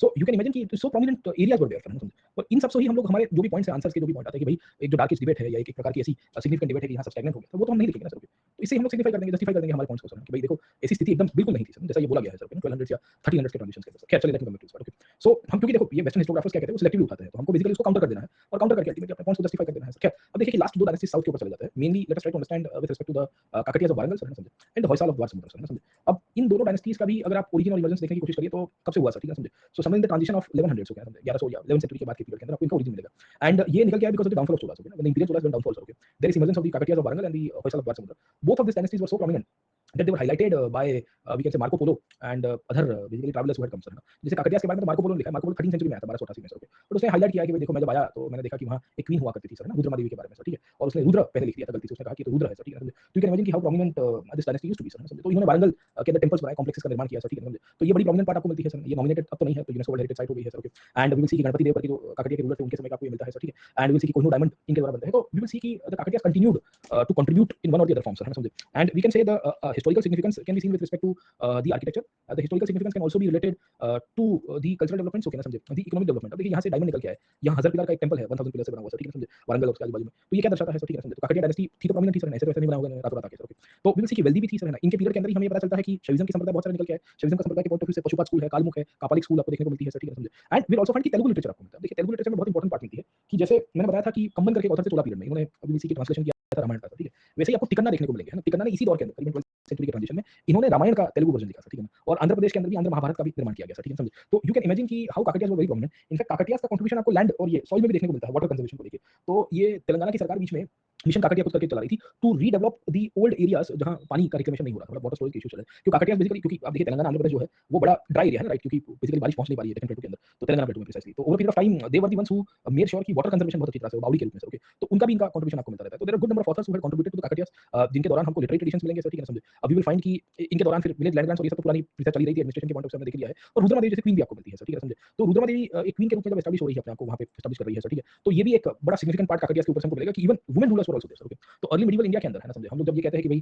कि कोई वुमेन रूलर नहीं थी और कोई वुमेन की स्थिति बहुत डाउनफॉल में थी सर, 12th-13th सेंचुरी के ट्रांजिशन में, इसको भी हम काउंटर कर सकते हैं सर, समझ गए। ओके। तो ओवरऑल इनकी कहानी ये है कि ये कल्याणी चालुक्य के सामंत थे सर, है ना। And over period of time they became very prominent dynasty. They continued to flourish in the regions of Andhra Pradesh, Warangal. In fact इनके समय पे एक्सपेंशन ऑफ फॉरेन ट्रेड भी हो रहा था। They had built a port called as Motupalli sir, है ना। मोटुपल्ली करके पोर्ट आपको देखने को मिलेगा सर, ठीक है। And they were later on defeated by the Firoz Tughlaq sir, है ना समझे। तो दिस थिंग शोज की the prominence of the Kakatiyas, है ना समझे। तो हम लोग जब काकटियाज को देखेंगे तो 4-5 पॉइंट्स के अंदर इनको क्लब करने की कोशिश करेंगे सर, ये फ्लो चार्ट ही आपको हेल्प करेगा एग्जाम में रिवीजन के अंदर सर, ठीक है। तो एक सिग्निफिकेंस आपको वुमेन रूलर्स के रूप में आपको पता चलेगा सर, ठीक है। और वुमेन रूलर्स के पॉइंट ऑफ व्यू से you can highlight the case of Rudrama Devi sir, है ना समझे, कि how she was powerful as well sir, ठीक है। दूसरी कहानी आपको वारंगल के अंदर की कहानी देखने को मिलती है। Warangal used to be the capital, पहले एक्चुअली हनुमाकोंडा करके कैपिटल था sir, Hanumakonda used to be the capital, later on will see कि इनके द्वारा यहां से डेवलपमेंट हुआ sir, okay. We will also find कि काकटियाज की कहानी में ये मिलता है कि इनके द्वारा टेंपल्स बनते हैं सर, ठीक है। ये टेंपल्स में रामप्पा टेंपल बहुत ही फेमस टेंपल है सर, ओके। तीसरी रिलीजियस कंडीशंस के बारे में हम लिख सकते हैं सर, और रिलीजियस कंडीशंस के पॉइंट ऑफ व्यू से आपको शैविज्म का बहुत ही ग्रोथ देखने को मिलता है। शैविज्म के बहुत सारे संप्रदाय आप इसके अंदर मिलेंगे सर, ठीक है। तो पशुपात सेक्ट तो है, इनफैक्ट पशुपात से ही ये तो निकल के है ना, कापाली भी उसी से ही आउटकम के रूप में है और कालमुख भी यहां से निकल के आते हैं, ठीक है। तो ये भी प्रोमिनेंट पार्ट इसके अंदर से हम लोग हाइलाइट करेंगे। तीसरी कहानी काकटियाज के पॉइंट ऑफ व्यू से वो है तेलुगु लैंग्वेज सर, ठीक है समझे। और तेलुगु लैंग्वेज और तेलुगु लिटरेचर का growth along with Sanskrit, okay ना। तो रीजनलाइजेशन के पॉइंट ऑफ व्यू से आपको ये मिलेंगे टिकन्ना सर, ठीक है समझे। टिकन्ना का कंट्रीब्यूशन हमको ये पता होना चाहिए कि he contributed to the flourishing of the this thing, क्या कहते हैं कि Ramayana in the we can say Telugu language, है ना समझे। तो ये 4-5 पॉइंट्स इसके अंदर से हम लोग लिखेंगे। And over period of time this dynasty was finished off with the invasions of Firoz Tughlaq sir, okay. But they continue to survive sir. In fact आप देखिए हरियर और बुक्का जो थे वो कौन थे, यहाँ लिखा है ना, नाम लिखते हैं सर, ठीक है। Harihara and Bukka the founder of we can say the Vijayanagara dynasty were once upon a time the feudatories of the Kakatiyas, okay समझे। तो इनके साथ ये हुआ कि 1330-1340 के पीरियड के बाद फाइनली डिक्लेयर हो जाएंगे और तुगलक के प्रभाव में ये लोग आएंगे सर, ठीक है समझे। तो काकटियाज कंटिन्यू करते रहे। इनफैक्ट इनके समय फॉरेन ट्रेड भी चलता रहा सर, है ना। और ये फॉरेन ट्रेड के एविडेंसेस आपको मोटुपल्ली जैसे पोर्ट से मिलते हैं सर, ठीक है। अब मोटुपल्ली बहुत ही प्रोमिनेंट पोर्ट था इस पीरियड के अंदर सर, ओके। इनफैक्ट इसी के समय में मार्को पोलो भी आया था और Marco Polo had observed many things about the Kakatiyas, Rudrama Devi as a ruler sir, है ना। उसको तो लग रहा था कि ये रुद्रमा देवी कोई क्वीन नहीं है सर, ठीक है समझे। मतलब ये कोई पुरुष है सर, ठीक है। ये बेसिकली कोई मेल किंग है जो यहाँ पे रूल कर रहा है सर, ओके। तो ये सब चीजें हमारे लिए बड़ी प्रोमिनेंट पार्ट होती है। रुद्रदेव के रूप में इसको कंसीडर किया जा रहा है सर, ओके। इनको काइंड ऑफ है ना, he was not able to, क्योंकि यूरोप में ये पॉसिबल नहीं था सर, ओके। यूरोप में this was not possible sir, okay. But then अब वी कम टू नो कि वो यहाँ पे मतलब सरप्राइज आ गया था ना, ऐसा कैसे सर, है ना। अरे क्यों नहीं हो सकता है sir, something hitting upon, okay. Why can't you accept this fact, है ना, समझे, कि भाई यहाँ पे वुमेन रूलर्स हुआ करती थी and very just and even women rulers आपको मिलेगी सर, है ना, समझे। तो ये मार्को पोलो की कहानी है, मोटुपल्ली की कहानी मैंने आपको बताया। मोटुपल्ली एक्चुअली पोर्ट टाउन था सर, है ना, समझे। और पोर्ट टाउन होने के कारण यहाँ सातवाहना से ये पोर्ट हुआ करता था, फिर काकटियाज ने उसको कंटिन्यू किया था। इनफैक्ट अभी वहाँ गाँव में कहीं राड़ा हो गया था सर, ओके। और आंध्र प्रदेश में प्रकाशम डिस्ट्रिक्ट में आया वो मोटुपल्ली में टेंपल है। ये टेंपल को लेके गाँव वाले कह रहे हैं हमको दे दो, है ना। आर्कियोलॉजिकल सर्वे कह रहे हैं कि नहीं दे सकते सर, ओके, है ना, समझे, कि एएसआई के अंदर में हिस्टोरिकल मॉन्यूमेंट इसको प्रोटेक्ट करना बहुत जरूरी है सर, ठीक। तो गाँव वाले were like they were reclaiming the temples, है ना, समझे, कि देखो हमारा मंदिर है तो हम उसको चलाएंगे सर, ठीक है समझे। क्या तो वो अलग ही डिबेट है सर, है ना। टेंपल्स के अंदर से सरकार को हटना चाहिए कि नहीं हटना चाहिए सर, है ना, समझे। सरकार का नियंत्रण, है ना, समझे। खैर चलिए, देखो सरकार एडमिनिस्ट्रेशन के पॉइंट ऑफ व्यू से हेल्प करेगी वो बात अलग है सर, समझे, समझे। But then we will see कि सरकार उसमें से अप्रोप्रिएट करती है फंड को सर, प्रॉब्लम वहाँ पे आता है सर, ओके। सरकार कहती है कि प्रसाद भी हम डिसाइड करेंगे। अरे तुम कौन हो तो प्रसाद डिसाइड करने वाले सर, समझे। तुम एडमिनिस्ट्रेटिव हेल्प दे दो, तुम लॉ एंड ऑर्डर के हिसाब से हेल्प दे दो, तुम टेंपल प्रशासन की सिक्योरिटी और बाकी सारे मुद्दे में हेल्प करो, समझ में आता है सर, ठीक है समझे। तुम ये कहते हो कि नहीं चीकी हम देंगे मोहन थाल की जगह, अरे नहीं चलता साहब, समझे। पिछले साल यहाँ गुजरात में अंबाजी शक्तिपीठ है सर, ठीक है ना। तो वो शक्तिपीठ में लड़ा हो गया सर, सरकार अपने हिसाब से सब डिसाइड कर रही थी। तो सरकार ने कहा कि भाई जो वहाँ प्रसाद है मंदिर के अंदर, तिरुपति का लड्डू कितना फेमस है, तिरुपति का लड्डू जी टैग मिला हुआ है सर, ठीक है। क्योंकि टेंपल डिसाइड करते हैं ना, मैनेजमेंट डिसाइड करता है, ट्रस्ट डिसाइड करता है। तो वो मोहनथाल मोहनथाल करके बेसन के आटे से बनने वाला स्वीट है सर, बहुत बढ़िया आता है सर। उसको वी विल सी दैट इन्होंने ये कहा कि रिप्लेस कर दे, बोले चीकी देंगे, चीकी सिंह की मूंगफली की चीकी आती है ना सर, जैगरी में उसको बना के sir. And then we will see that कहा गया कि अब यही मिलेगा। पब्लिक ने राड़ा कर दिया, पब्लिक अनशन के ऊपर उतर गई, हम बॉयकॉट करते तुम्हारा सर, समझो। बड़ा सोशल कल्चरल इशू हो गया गुजरात के अंदर। सरकार की वैसी हालत हो गई क्योंकि बड़ा सेंसिटिव मुद्दा है सर, तो सरकार को फिर बैक टू जाना पड़ा। सरकार ने कहा कि मोहनथाल और चीकी दोनों मिलेगा सर। मैं बीच में गया था अंबाजी सर, ना चीकी के लिए कोई खड़ा ही नहीं था लाइन में सर, और मोहनथाल के जो काउंटर थे वहां भर भर के सब लोग खड़े हुए, मतलब चीकी को ले नहीं रहा है। तो मैं वो काउंटर वाले को पूछा भी सही, मतलब ये बाजू में चीकी का काउंटर उधर वो कोई नहीं लेता, तो सरकार ने डाला इसके लिए सर। तो विल सी दैट अलग कहानी आपको मिलती है, बट ये चीज आपको मिलेगी ना प्रोमिनेंटली सर। तो ये भी चल रहा था मोटुपल्ली को लेके। इनफैक्ट यूपीएससी ने 2015 या 16 में एक सवाल पूछा था कि काकटियाज का पोर्ट कौन सा था सर, मोटुपल्ली था ऑप्शन के अंदर से सर। तो काकटियाज कंटिन्यू टू सर्वाइव सर, बहुत लंबे समय तक। तो इनका हिस्टोरिकल सिग्निफिकेंस आपको बताना चाहिए। टेबल्स और कल्चर के पॉइंट ऑफ व्यू से, बाकी मार्को पोलो सर, ठीक है। एक्चुअली मार्को पोलो 1288 में आया sir, he came to India in 1288 sir, okay. And ये 1288 में आया, ये एक्चुअली जा रहा था यूरोप, मतलब यूरोप से चाइना की तरफ जा रहा था। तो आते समय भी इंडिया में रुका और जाते समय भी इंडिया में रुका, समझ में आता है सर, ठीक है। So while coming back he stayed in India, Pandyas की कंट्री में, और वहां से फिर वो काकड़िया की तरफ गया, उतरा था यहाँ पे कयाल में सर, कयाल इसलिए पोर्ट इन पंड्यास, ओके। फिर वहां से went to Kakatiya, okay. And then over period of time we will see that he will be observing things around, and फिर ये वापस गया ना सब जब यूरोप में, तो वहां के राजा ने पकड़ लिया इसको, बोले कितने चलिए, बोले मैं तो चाइना और इंडिया चलिए, बोले नहीं चलेगा सर, कहाँ जाके, मेरे को पूछे भी नहीं क्या, ठीक है। तो जेल में बैठा रहा ये मार्को पोलो, और जेल में बैठ के इसने अपने बाजू में कैदी था उसके साथ संवाद किया, बोले तुम कहाँ इधर आए, बोले राजा वाले को चाटा मारा था, बोले नहीं नहीं यार मैं कहाँ चाटा मारने के चक्कर में आऊँ, बोले आई क्यों है जेल में। तो फिर मार्को पोलो ने अपनी दास्तां बताई सर, वीर जारा की तरह था सर, वीर जारा पता है आपको सर, ठीक है। जेल में बेसिकली अपने शाहरुख खान बेचारे पकड़े गए थे सर, और फिर वो जेल की कहानी को पूछता है, बोले तुम यहाँ कितने सालों से हो, ठीक है। तो फिर मार्को पोलो ने ऐसा बताया कि भाई मैं गया था एक्चुअली इंडिया, इंडिया से चाइना जा रहा था, मतलब चाइना जा रहा था, बीच में इंडिया रुक गया था, और फिर वेनिस वेनिस से बिलोंग करता था, तो Venice city state eight that time है, 13th सेंचुरी का टाइम है। तो राजा ने पकड़ लिया, धर दिया था उसको, एक्चुअली यूरोप से बाहर जाना अलाउड नहीं था ना, क्रिश्चियनिटी और जो बेसिकली जो ओल्ड कैथलिक चर्च था वो रिफ्रेन करता था लोगों को, नहीं जाना चाहिए उतना बाहर, वो डार्क एज से गुजर रहा था यूरोप से, तो उसमें ये लोग तूफानी लोग था दो चार साल। तो इसने बहुत सारी चीजें ऑब्जर्व की, इसने रुद्रनाथ देव को ऑब्जर्व किया, इसने पान खाया चाहिए हमारा, कुर्ते पे छींटे लाल लाल, एक्चुअली पान आया था बीटल नट, ये मुंह से सुपारी फूंक के बात कर सकते, ये साउथ ईस्ट एशिया से है, मलेशिया थाईलैंड से है, और फिर यहाँ इतना बड़ा पॉपुलर हुआ तो मार्को पोलो कहीं चलता था, बाजू में कुछ करके मार देता था, ठीक है। मार्को पोलो बोलता है कि मेरे को जंप मार मार के कभी जाना पड़ता था, ठीक है। And man and women like both used to eat, something something, स्त्री पुरुष दोनों के दोनों है ना, सुपारी ऊपर पान में डाल के मौत करके खाता था सर, ईटिंग, ओके। तो विल सी दैट इंटरेस्टिंग कहानी मार्को पोलो ऑब्जर्व करता है। तो ये बुक उसके दोस्त ने लिखी थी, है ना, क्योंकि मार्को पोलो खुद तो वो बयां कर रहा था सर, है ना, तो चतुर वाली कहानी थी, है ना, कि शब्द मेरे हैं, लिख हो रहे हैं, बोल हो रहे हैं, वैसी कहानी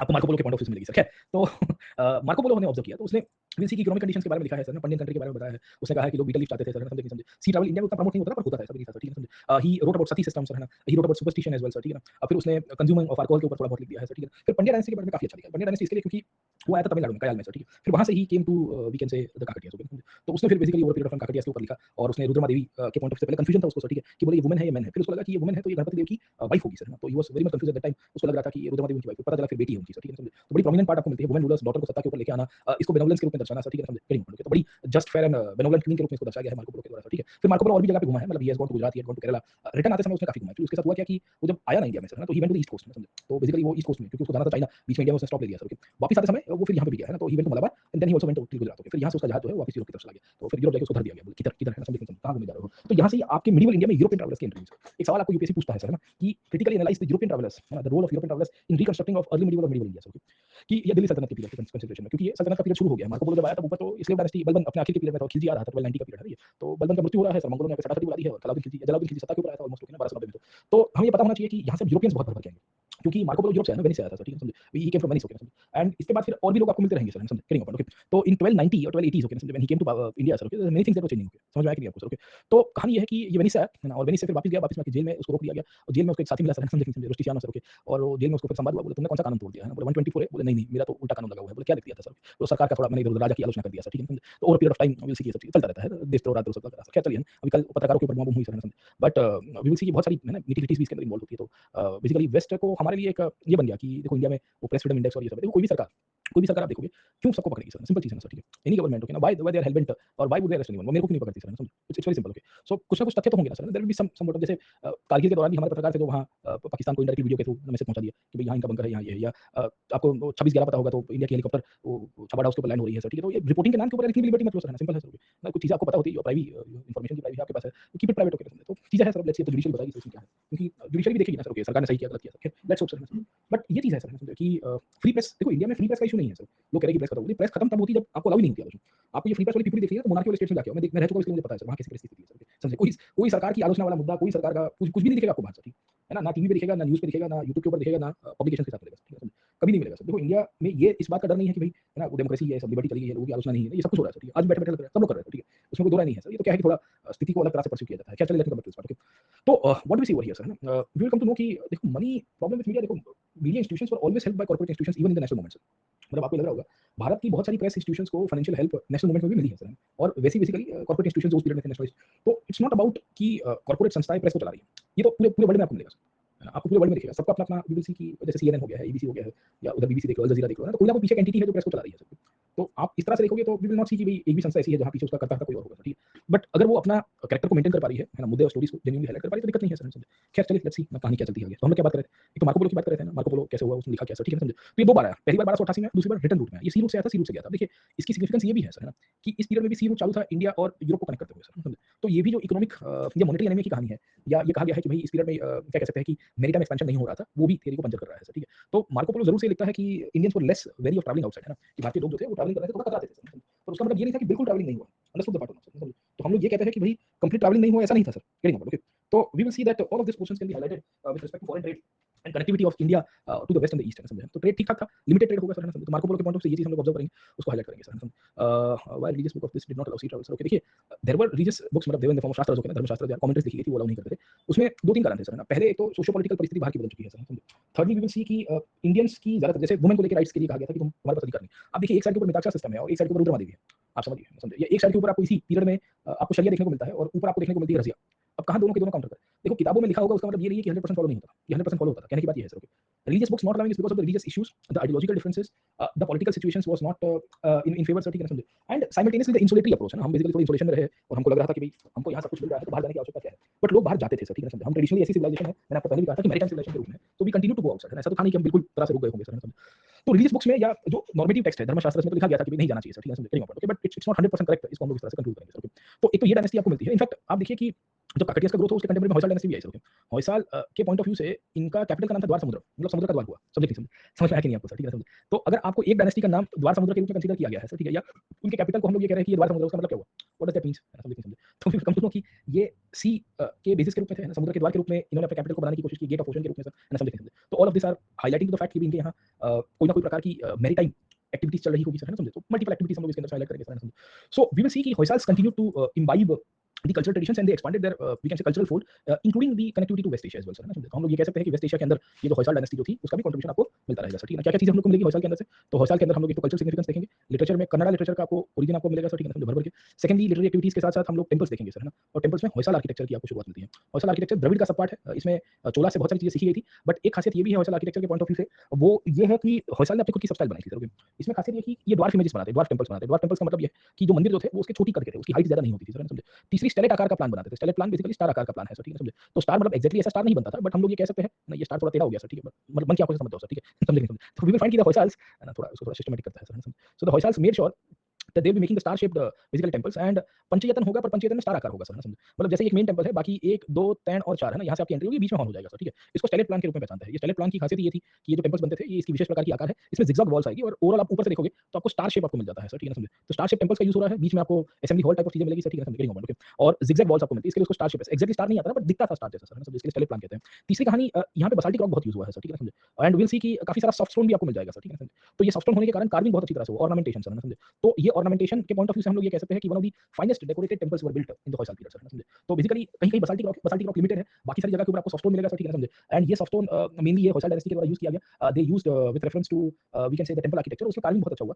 ये इसके लिए स्कल्पचर आर्ट के रूप में कंसीडर किए गए कि भाई ये सब की सब पूरी की पूरी जो डायनेस्टी है या बेसिकली इसका जो आर्किटेक्चर है, ये तो बेसिकली एक तरह से कह सकते हैं हम लोग ये कि स्कल्पचर है, मूर्ति के जैसे होंगे सर, ठीक है ना समझे। तो इसमें बहुत सारे फिर वेरिएशंस आपको यहाँ से मिलते हैं एंड ये वेरिएशंस के पॉइंट ऑफ व्यू से वी विल फाइंड कि शिव जी के टेंपल्स आपको मिलते हैं, कृष्ण के मिलते हैं। ये स्कल्पचर के अंदर हमको ये भी एविडेंसेस मिलते हैं होयसालास के अंदर कि इनके द्वारा वी विल सी कि रामायण की, महाभारत की और कृष्ण की अलग-अलग या विष्णु जी की अलग-अलग इन्कार्नेशंस को इन्होंने टेंपल्स के अंदर कार्विंग किया था सर, ओके। तो 3-4 जगह आपको मिलेगी, हालेबीड करके जगह मिल जाती है या द्वार समुद्र मैंने आपको बताया सर, ठीक है ना, वहाँ पे आपको इस प्रकार के डेवलपमेंट मिलता है। जैसे यहाँ नटराज देखिए सर, ठीक है। So the Nataraja of the Hoysala is very different sir, है ना समझे। शिव जी की ही आपको नटराज की मूर्ति मिलती है ना सर, ठीक है। But they are very different sir, है ना समझे। आप इसको नटराज को चोला नटराज के साथ कंपेयर करोगे तो ये artistically very aesthetically very significant returns है ना समझे। यहाँ पे भी आप देखोगे तो आपको ये फ्रीज दिख रहा है, मतलब कॉर्नर दिख रहा है एलिफेंट्स की इमेजेस के साथ सर, ओके ना समझे। खासियत ये है कि ये सब वॉकिंग है, ये भी कोई प्रोसेशन को दर्शाता है सर, ठीक है। तो आर्किटेक्चर के पॉइंट ऑफ व्यू से बहुत प्रोमिनेंट पार्ट आपको इसके अंदर से मिलता है सर, ठीक है ना समझे। इसमें कृष्ण की भी मूर्ति आपको देखने को मिलेगी सर, ठीक है ना समझे। ये कृष्ण भगवान गोवर्धन पहाड़ी को उठा रहे हैं, वैसे आपको मिल जाता है सर, ठीक है। तो हाइब्रिड है, हाइब्रिड में बेसिकली द्रविड़ और वेसाक दोनों का मिक्सचर है और इसमें द्रविड़ इन्फ्लुएंस ज्यादा है सर, ठीक है ना समझे। तो ये चीज आपको इसके अंदर से मिलती है सर, है ना। तो बहुत सारी चीजें होयसाल डायनेस्टी के द्वारा मिलती है। इसमें स्टेलेट प्लान बहुत प्रोमिनेंट है, स्टार आकार की प्लान आपको यहाँ से मिलती है सर, ठीक है। तो वॉकिंग एंड मूव्स नहीं, ये प्रोसेशन में दिख रहे हैं, चल रहे हैं वैसे सर, ठीक है ना समझे। मतलब वॉकिंग में जैसे आपको रथ मंदिर थे तो रथ थोड़ी हिल सकते थे सर, समझे। पर रथों को बेसिकली दिखाया गया है कि ये मूवमेंट कर रहे हैं सर, कहने की बात ये है इधर मूविंग इस तरह से दिखाने की कोशिश करेंगे सर, ठीक है ना समझे। तो ये स्टेलेट प्लान है, इन्होंने मूल तरह से तो सॉफ्ट स्टोन यूज किया था, सॉफ्ट स्टोन कहते हैं, कोशिश कहते हैं एक तरह का मटेरियल है। कुछ जगह पे बसाल्टिक है, बसाल्टिक बहुत लिमिटेड है सर, ठीक है। और खासियत ये है कि बहुत बड़ी हाइट के अंदर टेंपल्स आपको नहीं मिलेंगे, शिखर भी बहुत छोटी हाइट का आपको मिलता है सर, ओके। तो बेलूर और हालेबीड ये सब जगह आपको मिलेगी जहाँ पे इनके द्वारा टेंपल्स बनाए थे और खासियत ये है कि ये स्कल्पचर आर्ट को दर्शाता है, मतलब ये टेंपल आर्किटेक्चर के रूप में इसको कम मानते हैं लोग, कहते हैं कि भाई ये स्कल्पचर आर्ट था सर, है ना समझे। तो वेसर आर्किटेक्चर तो हमने ऑलरेडी पढ़ा हुआ है, we have discuss the Vesara architecture sir, है ना समझे। तो होयसाल डायनेस्टी करीबन 11 से लेकर 14 सेंचुरी तक आपको मिलेगी सर, है ना समझे। एंड इन्होंने over period of time temples बनाए थे, तो उसमें द्रविड़ इन्फ्लुएंस एंड वेसर सबसे ज्यादा प्रोमिनेंट था। इनफैक्ट ये होयसाल डायनेस्टी को भी खत्म किसने किया था, तो खिलजी के द्वारा खत्म किया गया था सर, ठीक है ना समझे। So over period of time we will come to know कि इनके द्वारा टेंपल्स तो बने और फिर अलाउद्दीन खिलजी ने मलिक कफूर को भेजा और मलिक कफूर को भेज के over period of time Hoysala dynasty almost फिर खत्म हो जाती है 1300 तक आते हैं सर, ठीक है। क्योंकि फिर लड़ाई हुई थी, संघर्ष हुआ था और मलिक कफूर यहाँ से फिर पंड्यास की तरफ गया और फिर मदुराई को भी खत्म कर दिया गया। तो इस तरह से वी विल फाइंड कि इनके द्वारा काफी सारे टेंपल्स बनते हैं। ये सब चीजें दर्शा रही है कि 1200 तक का जो पीरियड है before the Delhi sultan came to power sir, okay. This was a period where cultural and religious and we can say architectural progress continued to flourish. In fact, economic progress was also taking place, है ना समझे। आप देखिए कि इतना पैसा इतने resources, इसके लिए तो ये लोग दिल्ली के सुल्तान जो थे वो दक्षिण की तरफ आए ना, why they did not confine themselves to north India sir. Okay, तो ये जो हाइपोथेसिस है ना कि भाई 1000 से 1200 या 13वीं सेंचुरी का 11वीं से लेके 13वीं शताब्दी तक का जो इतिहास है सर, है ना समझे, ये इतिहास में एक बहुत बड़ा डार्क एज था और सुल्तानत के आने के बाद ये अर्बनाइजेशन हुआ, ये चीज इस चीज को काउंटर करती है सर, है ना समझे, वेरी इंपॉर्टेंट। ओके, तो ये जो डार्क एज की डिबेट है ना, आपको इसमें से ही आइडेंटिफाई करना है सर कि भाई देखो ये जो प्रोविंशियल किंगडम्स थे, है ना, ये जो भी रीजनल किंगडम्स है सर, है ना समझे, ये रीजनलाइजेशन ऑफ इंडिया जरूर से हो रहा है, but along with the regionalisation we will also see the development of culture sir, है ना समझे। In fact, they were the ones who continued to like give patronage to the religious sect and the communities at that time, and that is one of the reason कि Indian culture flourished, है ना समझे, तो flourish भी होता रहा, चलता भी रहा, और फिर फाइनली इनको फिर सुल्तान ने खत्म किया, तो अलग अलग डायनेस्टी को अलग अलग सुल्तान ने खत्म किया, जैसे सेना को बख्तियार खिलजी ने, मतलब मोहम्मद घोरी के समय से वो खत्म हो गए थे, और राजपूत डायनेस्टीज में कुछ कुछ वी विल सी कि घोरी के समय पे, कुछ कुछ कुतुबुद्दीन ऐबक के समय पे, और कुछ कुछ तो आप देखिए कि मेवाड़ जैसी तो बहुत लंबे समय तक चलती है सर, ठीक है। वैसी कहानी आपको दक्कन में मिलेगी, दक्कन में भी वी विल सी कि अलाउद्दीन खिलजी किसी को खत्म करता है, फिरोज शाह तुगलक काकटियास को खत्म करेगा, पांड्यास और मदुराई को ये खत्म करेंगे, खिलजी और मलिक काफूर, इस तरह से इनका फाइनल डिक्लाइन हुआ, और गंगास उसके ऊपर भी वी विल सी कि फिरोज शाह तुगलक ही आया था सर। ओके, तो ये जितनी भी रीजनल डायनेस्टीज थी, इनका फाइनल डिक्लाइन सल्तनत के समय पे हुआ, सल्तनत में भी कोई एक राजा नहीं कर पाया सिंगल स्वीप में सर, ओके समझे। सो एक से अधिक प्रकार के शासकों का यहाँ पे प्रभाव रहा, तब जाके डिक्लाइन में गए, and they contributed huge numbers in different ways to the Indian culture and spread of Indian culture, the continue the legacy of Indian culture, तो ये डार्क एज की डिबेट को काउंटर कर दीजिएगा इससे सर, ओके समझे। तो ये चीज को हम लोग, और इससे हमको कॉमन मैन की लाइफ के बारे में भी चीज समझ में आ रही थी, तो 5-10 आपको ज्यादा से ज्यादा सवाल जो आएगा वो 11-13 सेंचुरी के बीच में डार्क एज से आएगा, और रीजनल कल्चर के फीचर्स के ऊपर से आएगा सर, कि रीजनलाइजेशन की कल्चरल प्रैक्टिसेस है कितनी वाइब्रेंट थी ये सर, है ना, कितनी वाइब्रेंसी इसके अंदर से आपको मिलती है sir, okay, getting important, okay. तो उसमें कॉमन मैन की लाइफ भी आ गई है, भक्ति मूवमेंट की पॉइंट ऑफ व्यू से भी आपको यहाँ से मिलती है, रीजनल डायनेस्टीज के ओवरऑल इकोनॉमिक ग्रोथ के बारे में भी हम लोग लिख सकते हैं, यादवास के बारे में थोड़ा बहुत लिखेंगे सर, ओके। साइंटिफिक डेवलपमेंट हमने देखा कि भाई उड़ीसा के अंदर भी ये जो Konark temple is an example of science, okay, Bhaskaracharya, Anantdev और चंद्रदेव उनके जो पोते हुआ करते थे, भतीजे और पोते, उनके द्वारा भी वीएलसी की डेवलपमेंट हुआ था सर, ओके। तो है ना, एस्ट्रोनॉमी से लेके साइंस से लेके मैथमेटिक्स से लेके इनफैक्ट आप देखिए अरब्स जब इस पीरियड में है ना सर, भारत के अंदर संगीत का निर्माण हुआ, अरब्स की अरब्स के द्वारा इंडिया से बहुत सारी चीजें सीख के गए थे सर, उनमें ये लीलावती जैसी किताबों का फिर ट्रांसलेशन लेटर पीरियड के अंदर होना, मैथमेटिक्स की किताबों का ट्रांसलेशन होना, even this is also the period where we see की क्या कह सकते हैं अपनी मेडिसिनल जो हमारी रिसर्च थी वो भी वेस्ट एशिया की तरफ गई सर, तो वो सब इसी ट्रांजिशन पीरियड के अंदर जाती है sir. So it's not like that कि कंप्लीट वैक्यूम था sir, no doubt there was a crisis of the overall social order, the political order and the economic order. The issue of the regionalization was that कि they continues to fight among themselves, है ना, जितने भी regional rulers थे fight करते रहे अंदर अंदर, and because of their political unity, lack of political unity, the foreign invasions were successful. समझ में आया कि नहीं आपको, ठीक है समझे। तो अल्टीमेटली हम कंक्लूड यहां से करेंगे कि भाई देखो इस पीरियड में धार्मिक बदलाव बहुत हुए सर, ठीक है समझे, लोकल डिटीज को इनकॉर्पोरेट किया गया, प्रीस्टली क्लास का बेसिकली इमर्जेंस हुआ। एक्चुअली जगन्नाथ के बारे में अगर आपको थोड़ा बहुत इतिहास पता होगा, Jagannath used to be local deity that was who was incorporated in the greater pantheon of Vaishnavism sir, है ना समझे, and that is one of the reasons will see, जैसे विठोबा आप देखोगे तो वो पंढरपुर मूवमेंट के अंदर थे सर, ठीक है, तो वारकरी मानते थे, फिर धीरे-धीरे करके विल सी कि Vithoba was incorporated in the greater Vaishnava pantheon sir, है ना समझे। तो हमें ये पता चलता है कि इस पीरियड में तंत्रिज्म निकल के आया, tantrism continue to influence all the religious activities, okay ना। विल आल्सो फाइंड कि वर्नाक्युलर लैंग्वेजेस का ग्रोथ हुआ क्योंकि संस्कृत तो था, बट लोकल कल्चर का इमर्जेंस होने के कारण Kannada, Telugu, Oriya, Bengali and simultaneously we can say Marathi languages, okay, all of this languages emerge in this era, ठीक है ना। अभ्रंश गुजरात के अंदर, फिर लेटर ऑन लेखा पद्धति के अंदर आपको मिलती है, ठीक है।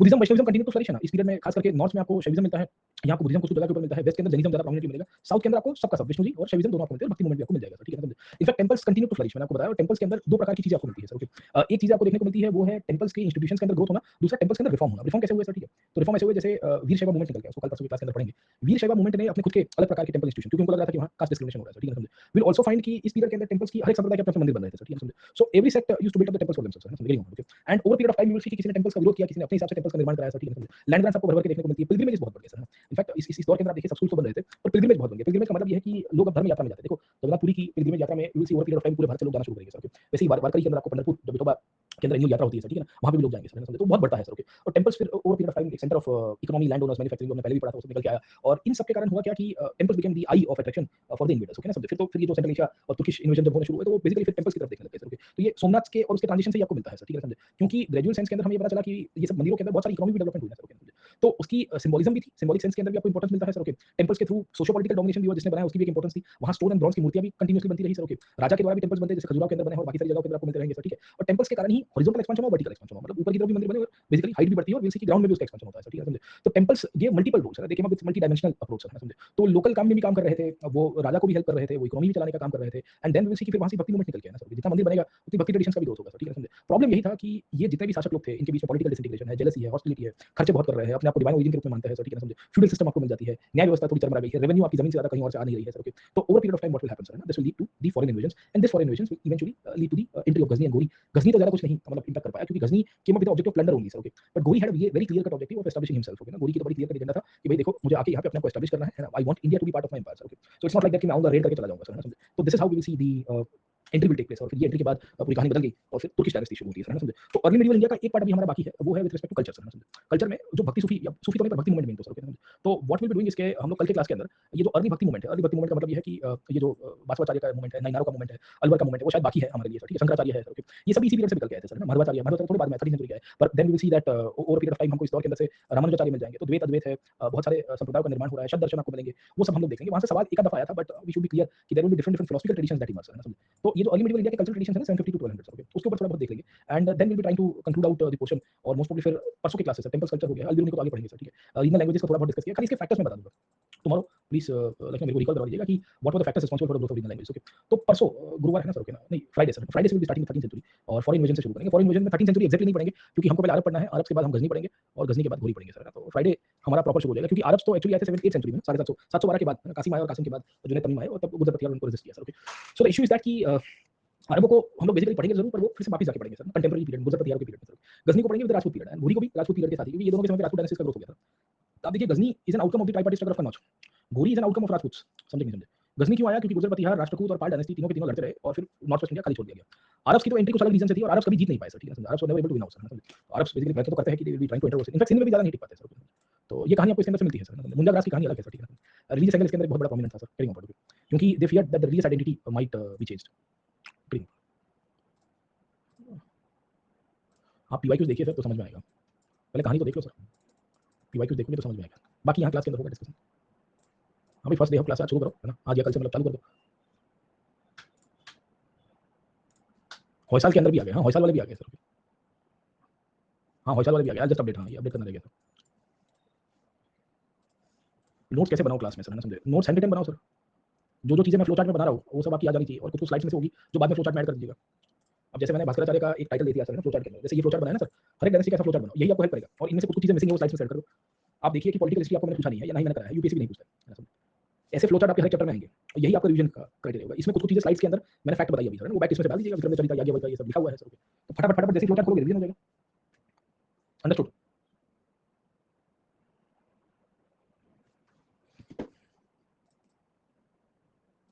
थोड़ी सी राइटिंग समझ में नहीं आ रही, वो चालू क्लास में लिखने का सर, जब मैं लिख रहा हूँ ना तो मैं बोल भी रहा होता हूँ, आई ऑल्सो स्पीक ना sir, while writing I also speak as well, ठीक। तो उस टाइम पे तुरंत का तुरंत सर ना समझे, तुरंत का तुरंत लिख देने का, बाद में लिखोगे तो मेरे को भी नहीं समझ में ना, मैं बता रहा हूँ मिताक्षरा सिस्टम है, मैं कह रहा हूँ कि याज्ञवल्क्य है सर, ठीक है।